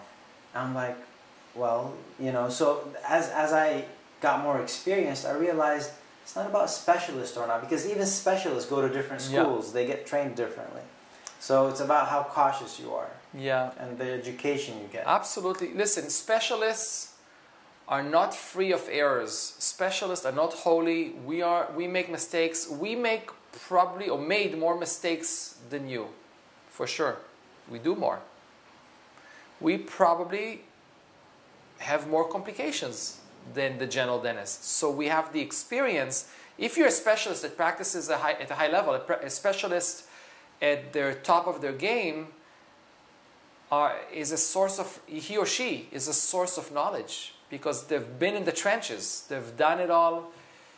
And I have to say, I've been in terrible situations. I've been in a situation yesterday.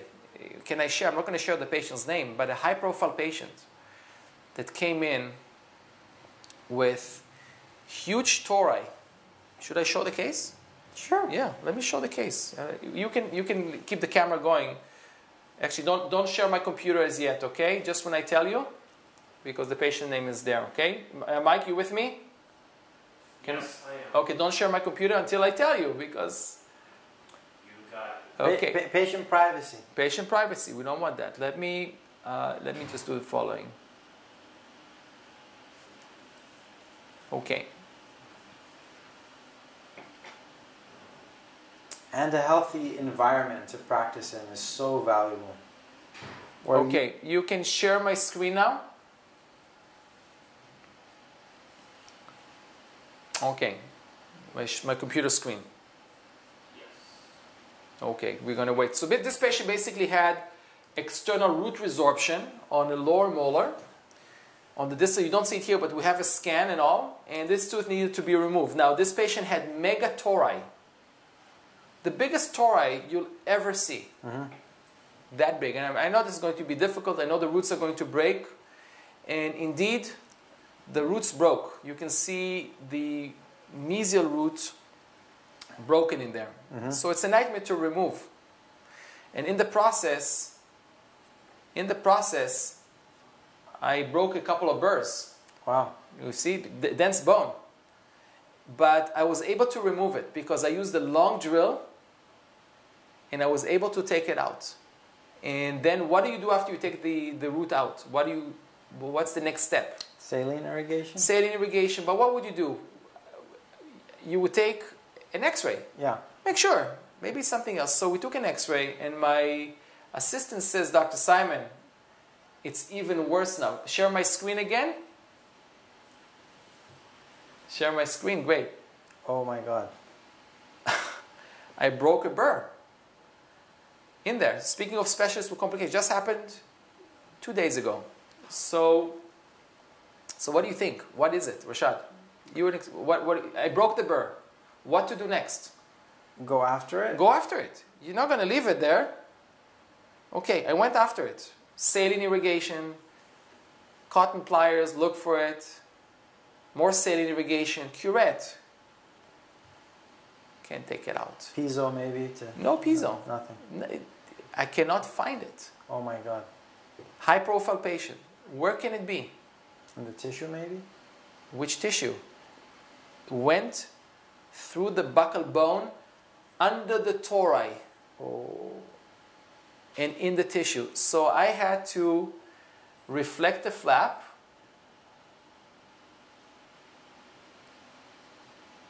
I had to reflect the flap. Look at the story. Wow. Okay, I had to reflect the flap with a vertical releasing incision. And I don't know if you can see, the drill was underneath the tori in the bone. I found it, I took it out, grafted the socket, done. Okay, let's go back to camera. How long did it take you? The whole thing took me about 1 hour and 15 minutes, start to finish. Wow. But the amount of anxiety that I would normally have if I didn't know what I know. Because what I was thinking, of course I was not happy that it happened. I knew the roots would break. I knew that burrs can break. But when I saw the x-ray and I saw that the drill is there, but I can't find it in the socket, common sense. It can only be under the torus. Because I was drilling this root out and then it broke, so it went in. It's a very aggressive drill.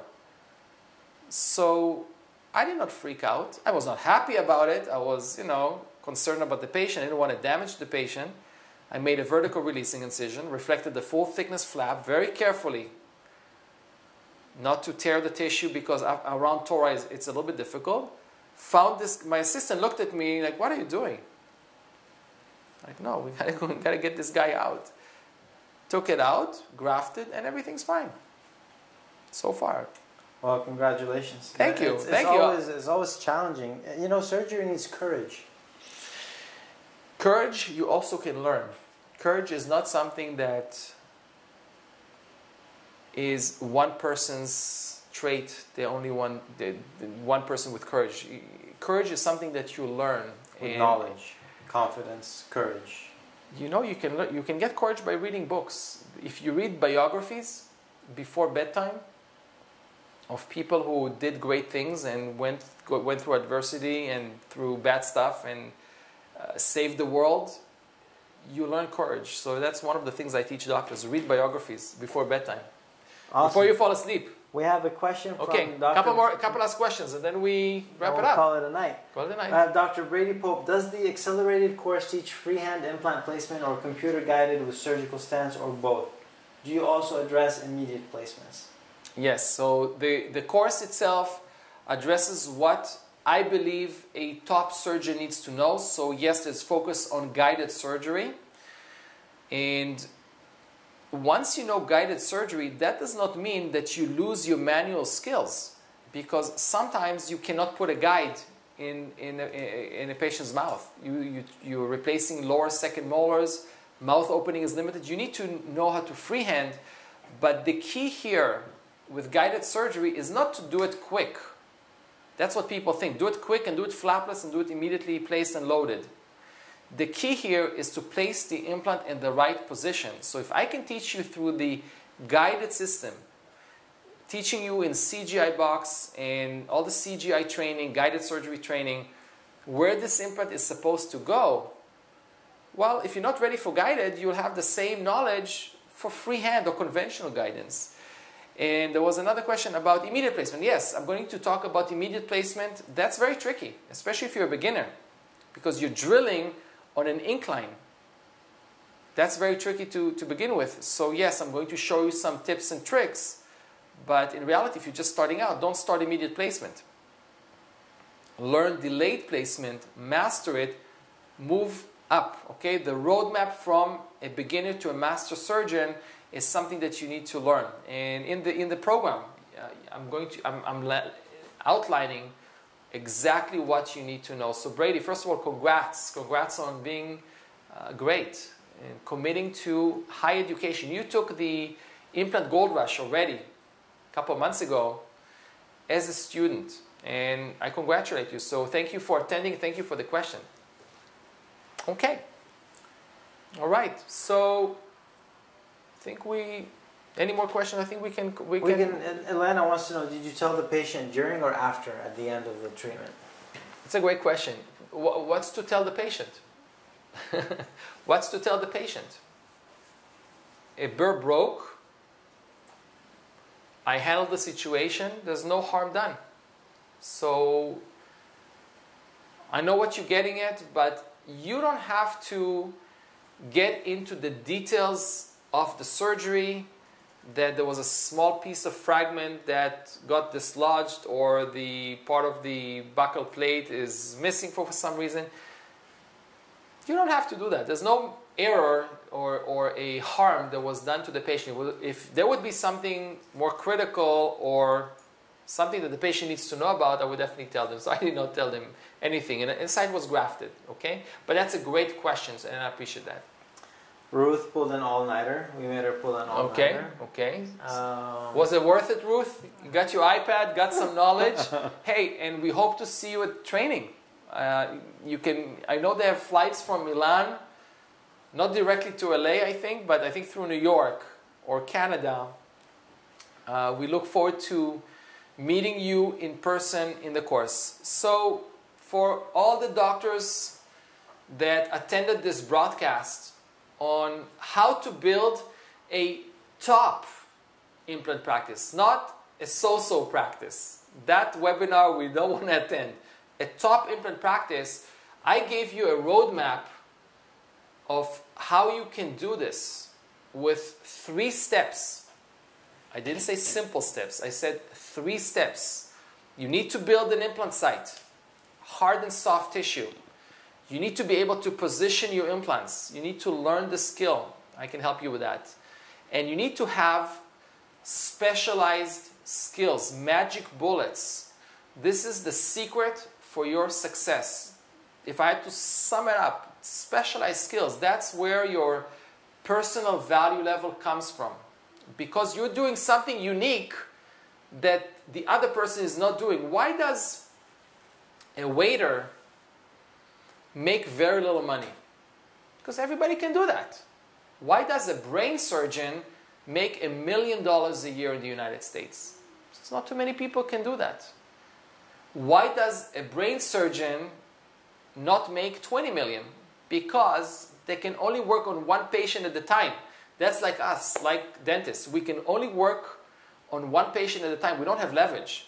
So what's left are our specialized skills that we need to hone and develop and improve and get better. And this is why I dedicated, together with Dr. Ryman, a great part of my life and my time, and sacrificed a lot to send this message to you, to take the knowledge I'm doing fine. I'm okay. I could just practice. But my mission is to take what I know, package it in consumable bites, in bite-sized information, in products that are mostly digital but now live, that give you all this information, teach you all the strategies and the skills in a way that you can comprehend, that is clear, without fluff and hype and dogma. Not because I'm the best and I have done it all and know everything. That's not the case. I know dentists. Dentists are my best friends. Then the general dentist is my best friend. General dentists refer patients to me. That supports my practice, that supports my family, and I'm grateful for that. But general dentists also need help to grow themselves, to also get to a new level, to a top level.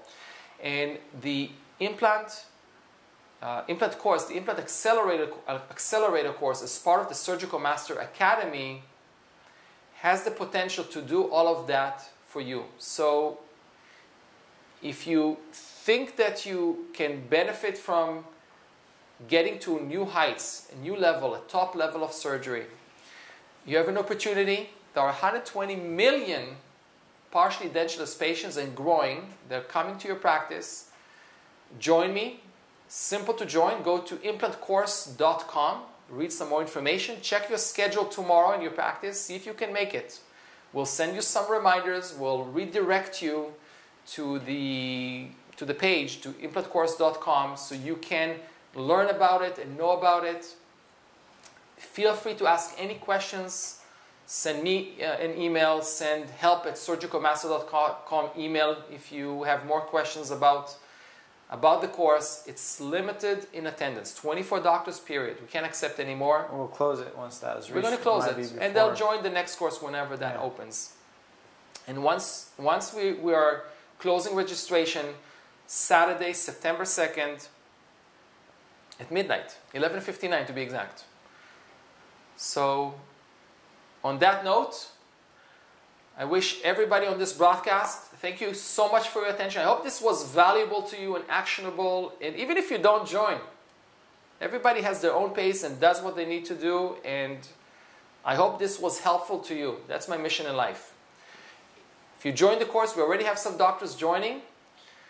Welcome. Welcome to the Implant Accelerator course. I look forward to meeting you in Beverly Hills in November 10th to the 12th.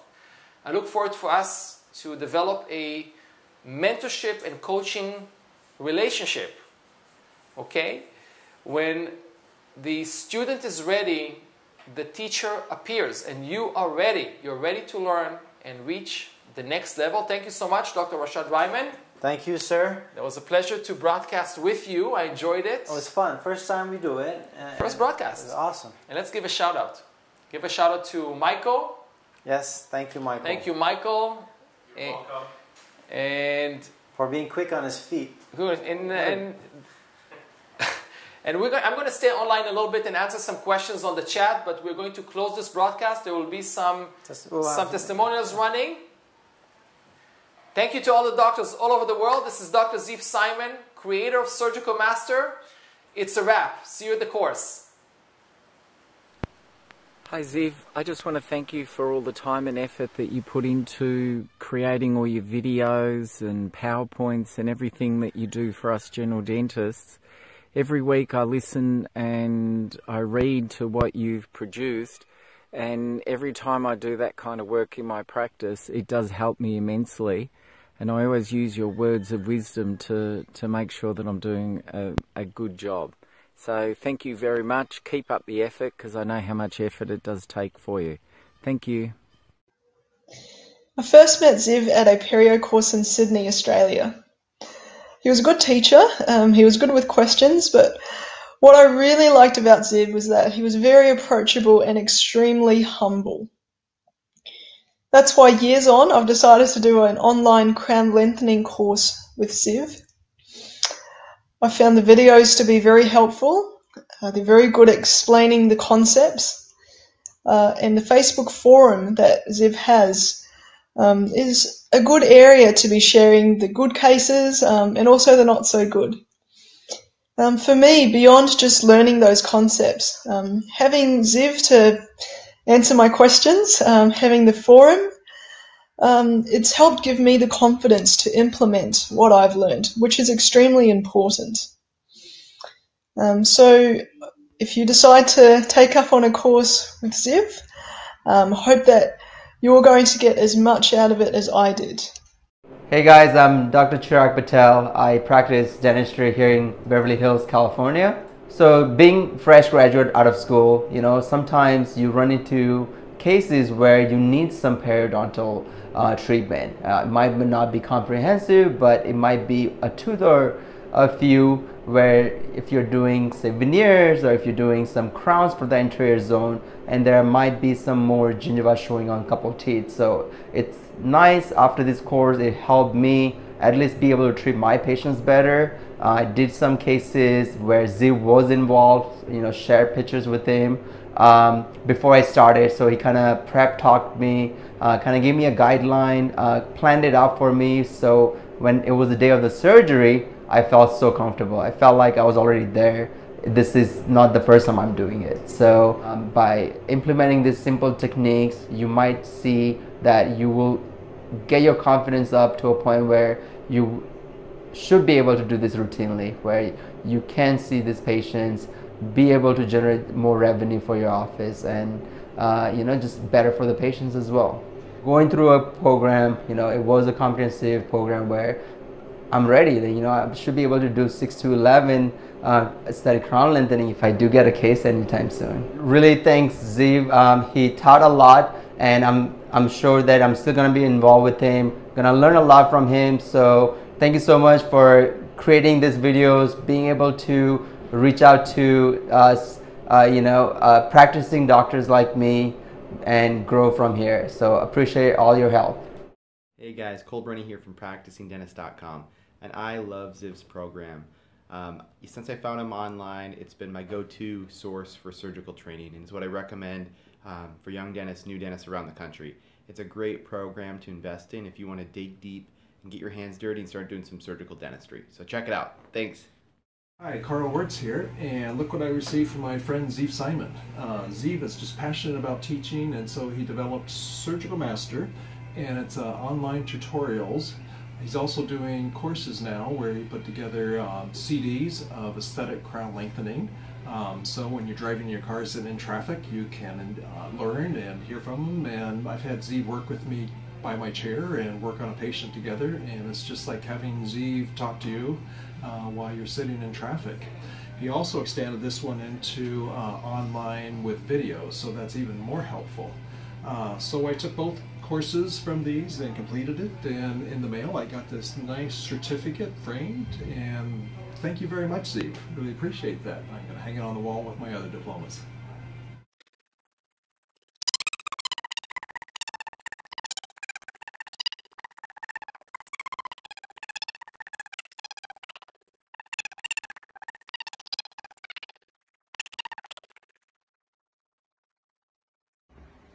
I'm very happy to be part of the Surgical Master Group, definitely improving my surgical skills, feeling more confident, but above all, enjoying the journey to own a successful dental practice.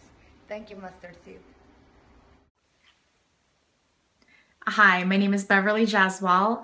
I am a general dentist practicing out of New Jersey, and I just wanted to talk about Dr. Simon's crown lengthening course online, and about what a great decision it was to take the course. Dr. Simon is an excellent teacher. He goes above and beyond by not just giving us an algorithm to follow. What he does is he goes in depth through the whole decision-making process that has to happen in order to treat these surgical cases properly, and in order to be prepared for these cases as well. I am just glad that I took the course, and I can't wait to implement everything that I've learned so far. I can't wait until he comes out with more programs. So I really love Surgical Master. For me, it's the strongest and the most complete online platform in the whole dental community. So I strongly recommend you to go and subscribe to the page where you can find masters like Ziv Simon, that for me is the best teaching online. He's really the real master. Some people are good practitioners, others are good educators. Few people have the skills of both those sets, and Dr. Ziv Simon has those. He understands treatment from beginning to end, all the complications, and is able to educate those, especially on how to deal with complications, because we all encounter those in treatment. I would highly recommend his Surgical Master series and learning from the master, so you too can be a master. Hi, my name is Hatem Abdelhadi. I'm a dentist here in Orange County, and I've been following Dr. Ziv Simon and Surgical Master for a little bit over a year now. I was introduced to him by a colleague of mine, Rashad Ryman, and I've been following his YouTube videos and his courses, and everything he's been teaching me is giving me the confidence to perform more complex surgeries, extractions, bone grafting, membrane placement, even just simple suturing techniques has really given me the confidence and made me feel excited about performing, surgery. Thank you, Surgical Master and Dr. Simon. Thanks. Hey, Jeffrey Rosenberg here to talk to you about Surgical Master, the unique surgical training program developed by Ziv Simon. Ziv's approach to surgery is different than any other program out there. First, Ziv is an educator. He's passionate and he's committed to having you master surgery. Just go to any of his online videos and you'll see what a special educator he is. But his new program combines online training with unique one-of-a-kind training materials that allow you to learn at your own pace and master these procedures. Surgery, it can be rigorous and it can be stressful, and Ziv's commitment is to have you develop confidence in your procedures so you can perform these every day comfortably and successfully. I know I've increased my skill set with Ziv's approach, and I hope you will too. Thanks, Ziv. What Ziv teaches you will improve your periodontal skill, not just during the course, but beyond. Thank you, Ziv, to continuously producing your YouTube videos, which I find it helpful. Thank you to Digital Smart Design and Guided Surgery, which I fully utilize it today. Thank you. Hi, my name is Leonardo Costa, periodontist in Brazil, and I would like to congratulate Dr. Ziv Simon for his videos and the webinars. They are amazing. Thanks, Ziv. Obrigado, tchau, e até o próximo. Thank you, Dr. Ziv Simon, for all your teachings. Hi everybody, this is Marcus Troeltsch. I'm an oral and maxillofacial surgeon from Germany, trained in Australia, trained in Sydney, trained in Germany, visiting and teaching all over the world, including the United States. And honestly, ever since I've met Ziv, I've been following his teachings, I've been following his videos and of course his publications. And what I can tell you is he changed the way I teach and I learned quite a bit from him. So enjoy your time with him and bye-bye. Good morning, my friends, everybody. Good morning, Dr. Ziv. In our country, the war started on Saturday. Saturday is the first day of the week. I came to my clinic very happy to implement the work which I took with you around crown lengthening.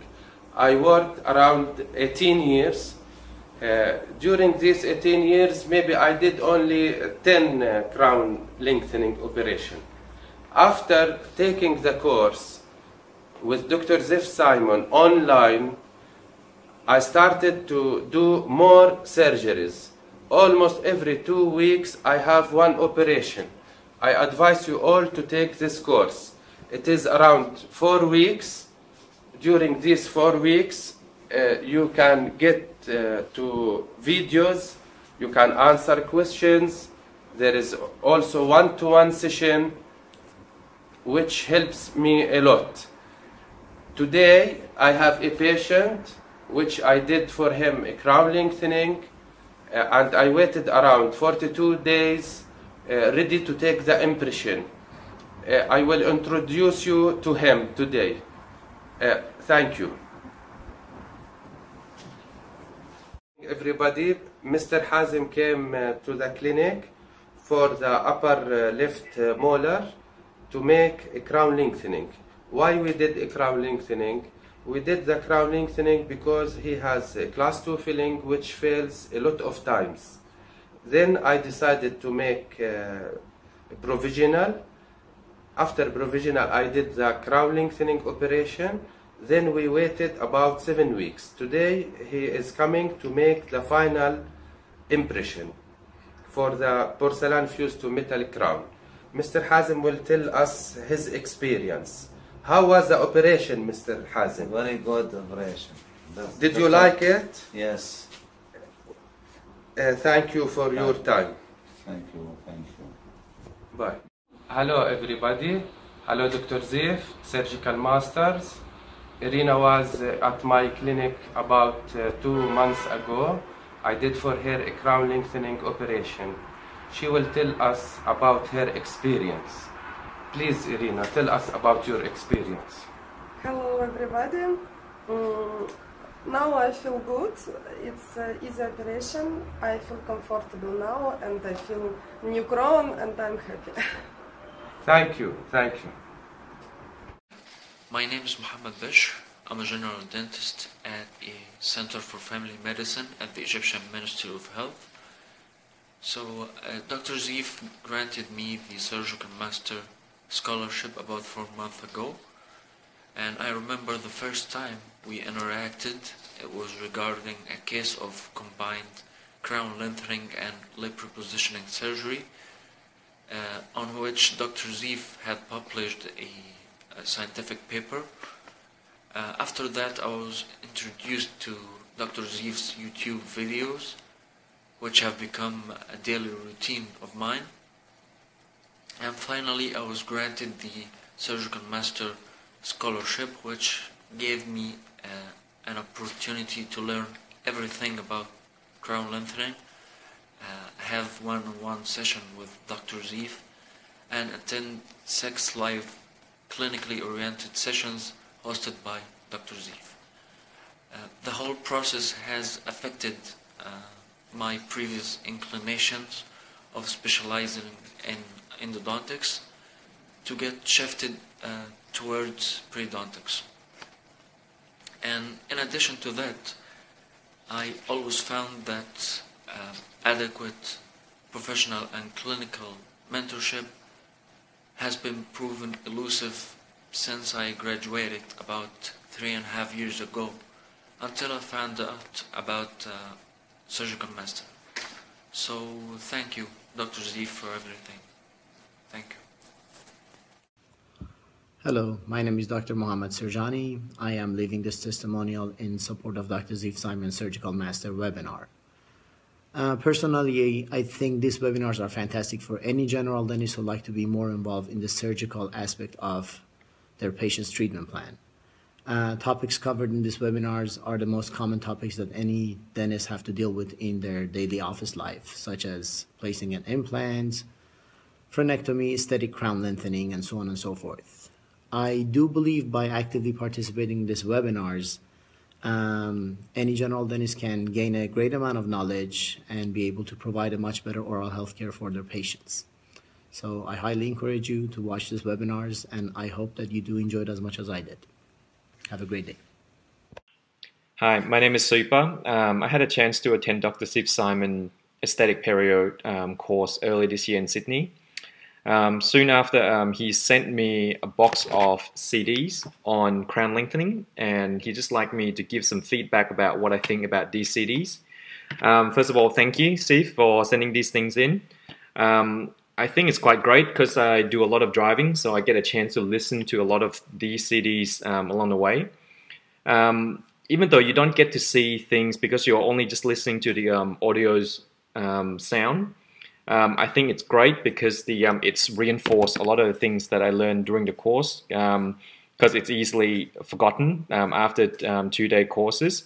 So the CD went into crown lengthening mainly, both aesthetic crown lengthening and functional crown lengthenings. It went into a lot of principle behind why you do it, okay, and some of the things to watch out for, and also the how to do the procedures and the instruments that you're using as well. So overall, I think it's a really good CDs. Thanks again, Sid, for sending that in. So there you go. Bye-bye. Hello, I am Dr. Ibrahimi. I had an online CE course with Dr. Ziv Simon, and I would like to share my experience with you. Dr. Ziv Simon is amazing. He is a great educator and excellent mentor. He is very knowledgeable and very well experienced. His course is so informative and unique. The surgical skills that you have to learn in years and in a hard way, you can learn from Dr. Simon faster and easier. Offering his continuing education courses online make it very convenient and flexible as far as timing and traveling. Dr. Simon is special and the best mentor you can ever have. He not only teaches you about surgery, but also how to prepare yourself, your patient, and your team for surgery. He gives you confidence. I definitely recommend Dr. Simon to anybody who wants to go through a successful and productive surgical training. Thank you. Hi, I'm Dr. Rashad Ryman, and I want to give a testimonial of what I've experienced with Dr. Ziv Simon. I'm a general dentist, and as a general dentist, we're faced with a lot of difficulty in the dental profession, from HMOs to PPOs, and we graduate with not necessarily the skill set that sets us apart from the market. So we end up having to do a lot of drill and fill dentistry, a lot of conveyor belt, quantity-based dentistry.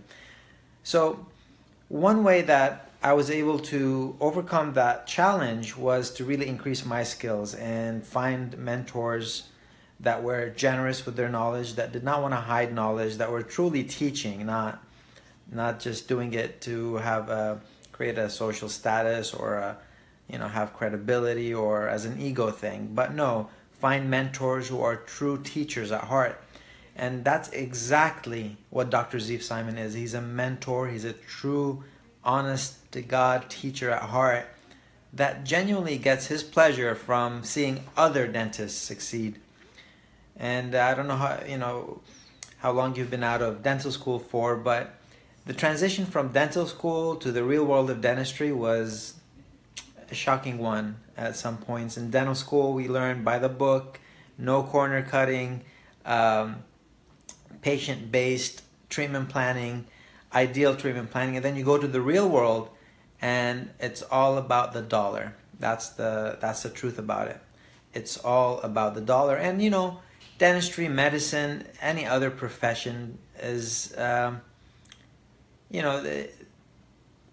making money is sort of the center of everything right now.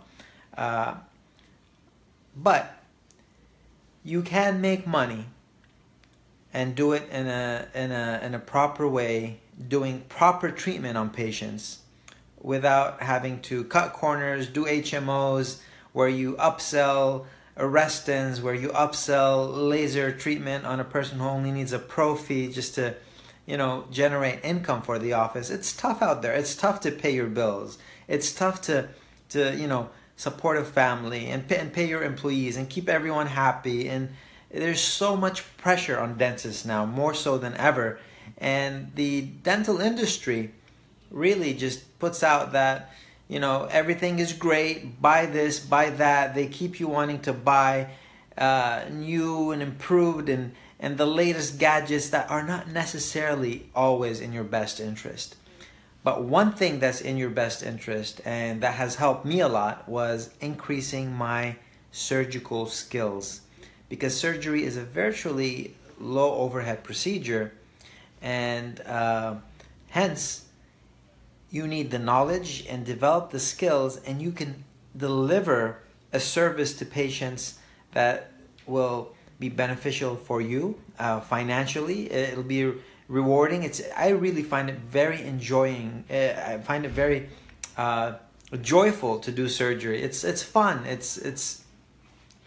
I truly enjoy it, and I can't recommend a better individual that will have your best interest in mind and give you all the knowledge and the skills necessary to take you to that next level wherever you are in your career, whether you're a young dentist just starting out and need that extra edge, or whether you are a senior dentist who might be feeling burnt out and wants to inject a new life, new treatments into your schedule, into your menu, in your treatment menu.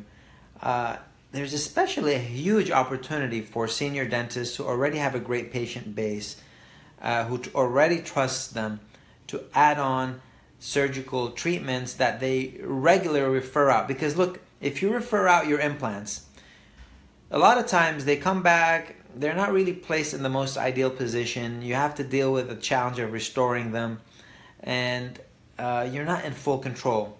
However, if you are able to place your own implants, not only will you make that income, but you will have more control, you will have more quality, you will keep that treatment in-house.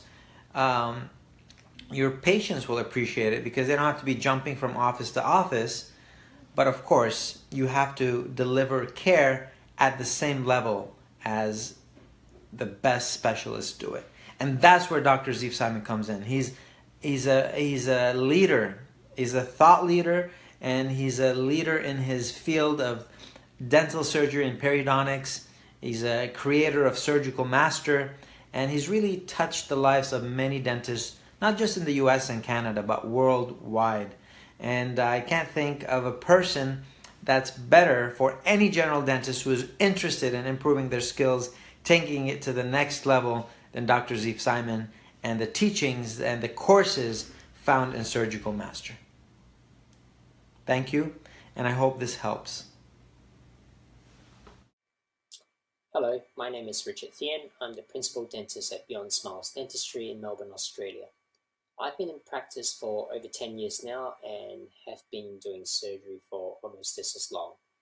I have participated in many different CE courses over the years with many different experts in the field, and I believe that Dr. Ziv Simon is a very good instructor, and he's of very high caliber in the instruction that he gives and in his knowledge.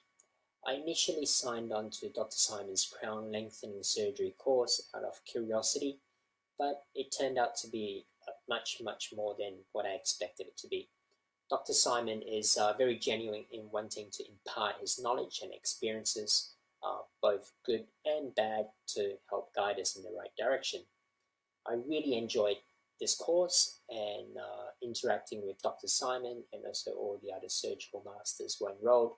It's been a fantastic learning experience, and I fully recommend it to anyone out there, be it a beginner or someone who's experienced. I believe there's always something out there to learn. Thank you. Hey everyone, just Dr.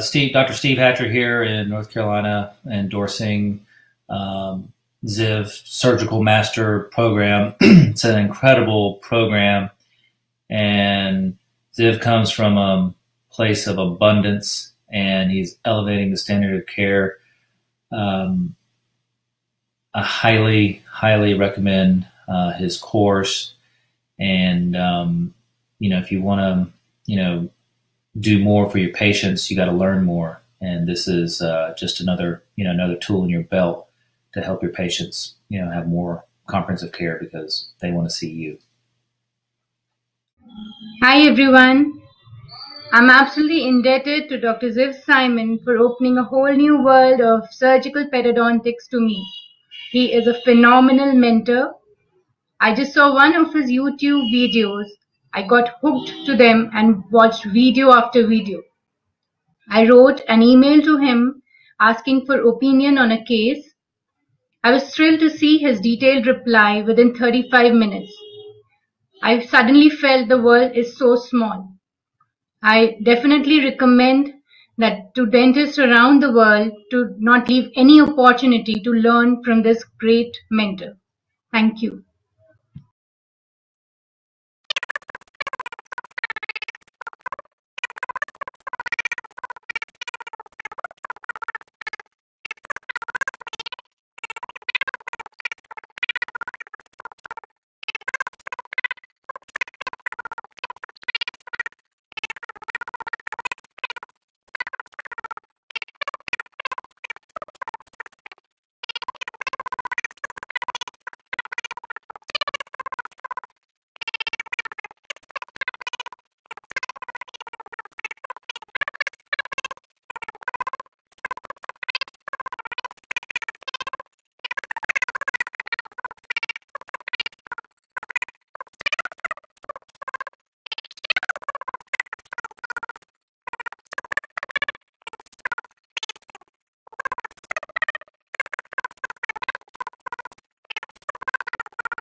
Hi there, this is Vasilios Belias from Greece.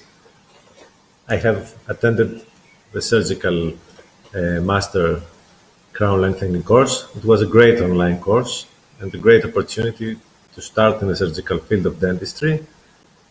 Ziv is a great mentor and answered to all of my questions and I think to all of the questions of all the other surgical masters. I have accomplished already 3 functional crown lengthenings with great outcomes, and I'm looking forward for the next seminar of Ziv. Thank you. Hi Ziv, how are you? Hope everything is fine down there. My name's Ahmed El Mashidani. I'm a GP dentist. I practice in Saudi Arabia and in London. Actually, in London, I'm doing some postgraduate studies, but mostly my practice is in a dental clinic in Riyadh, Saudi Arabia. I finished my postgraduate studies 3-4 years ago. I graduated from a conservative master program, which is basically fixed prosthodontics, operative dentistry, implants, endodontics, and I'm continuing my prosthodontic program again in the UK and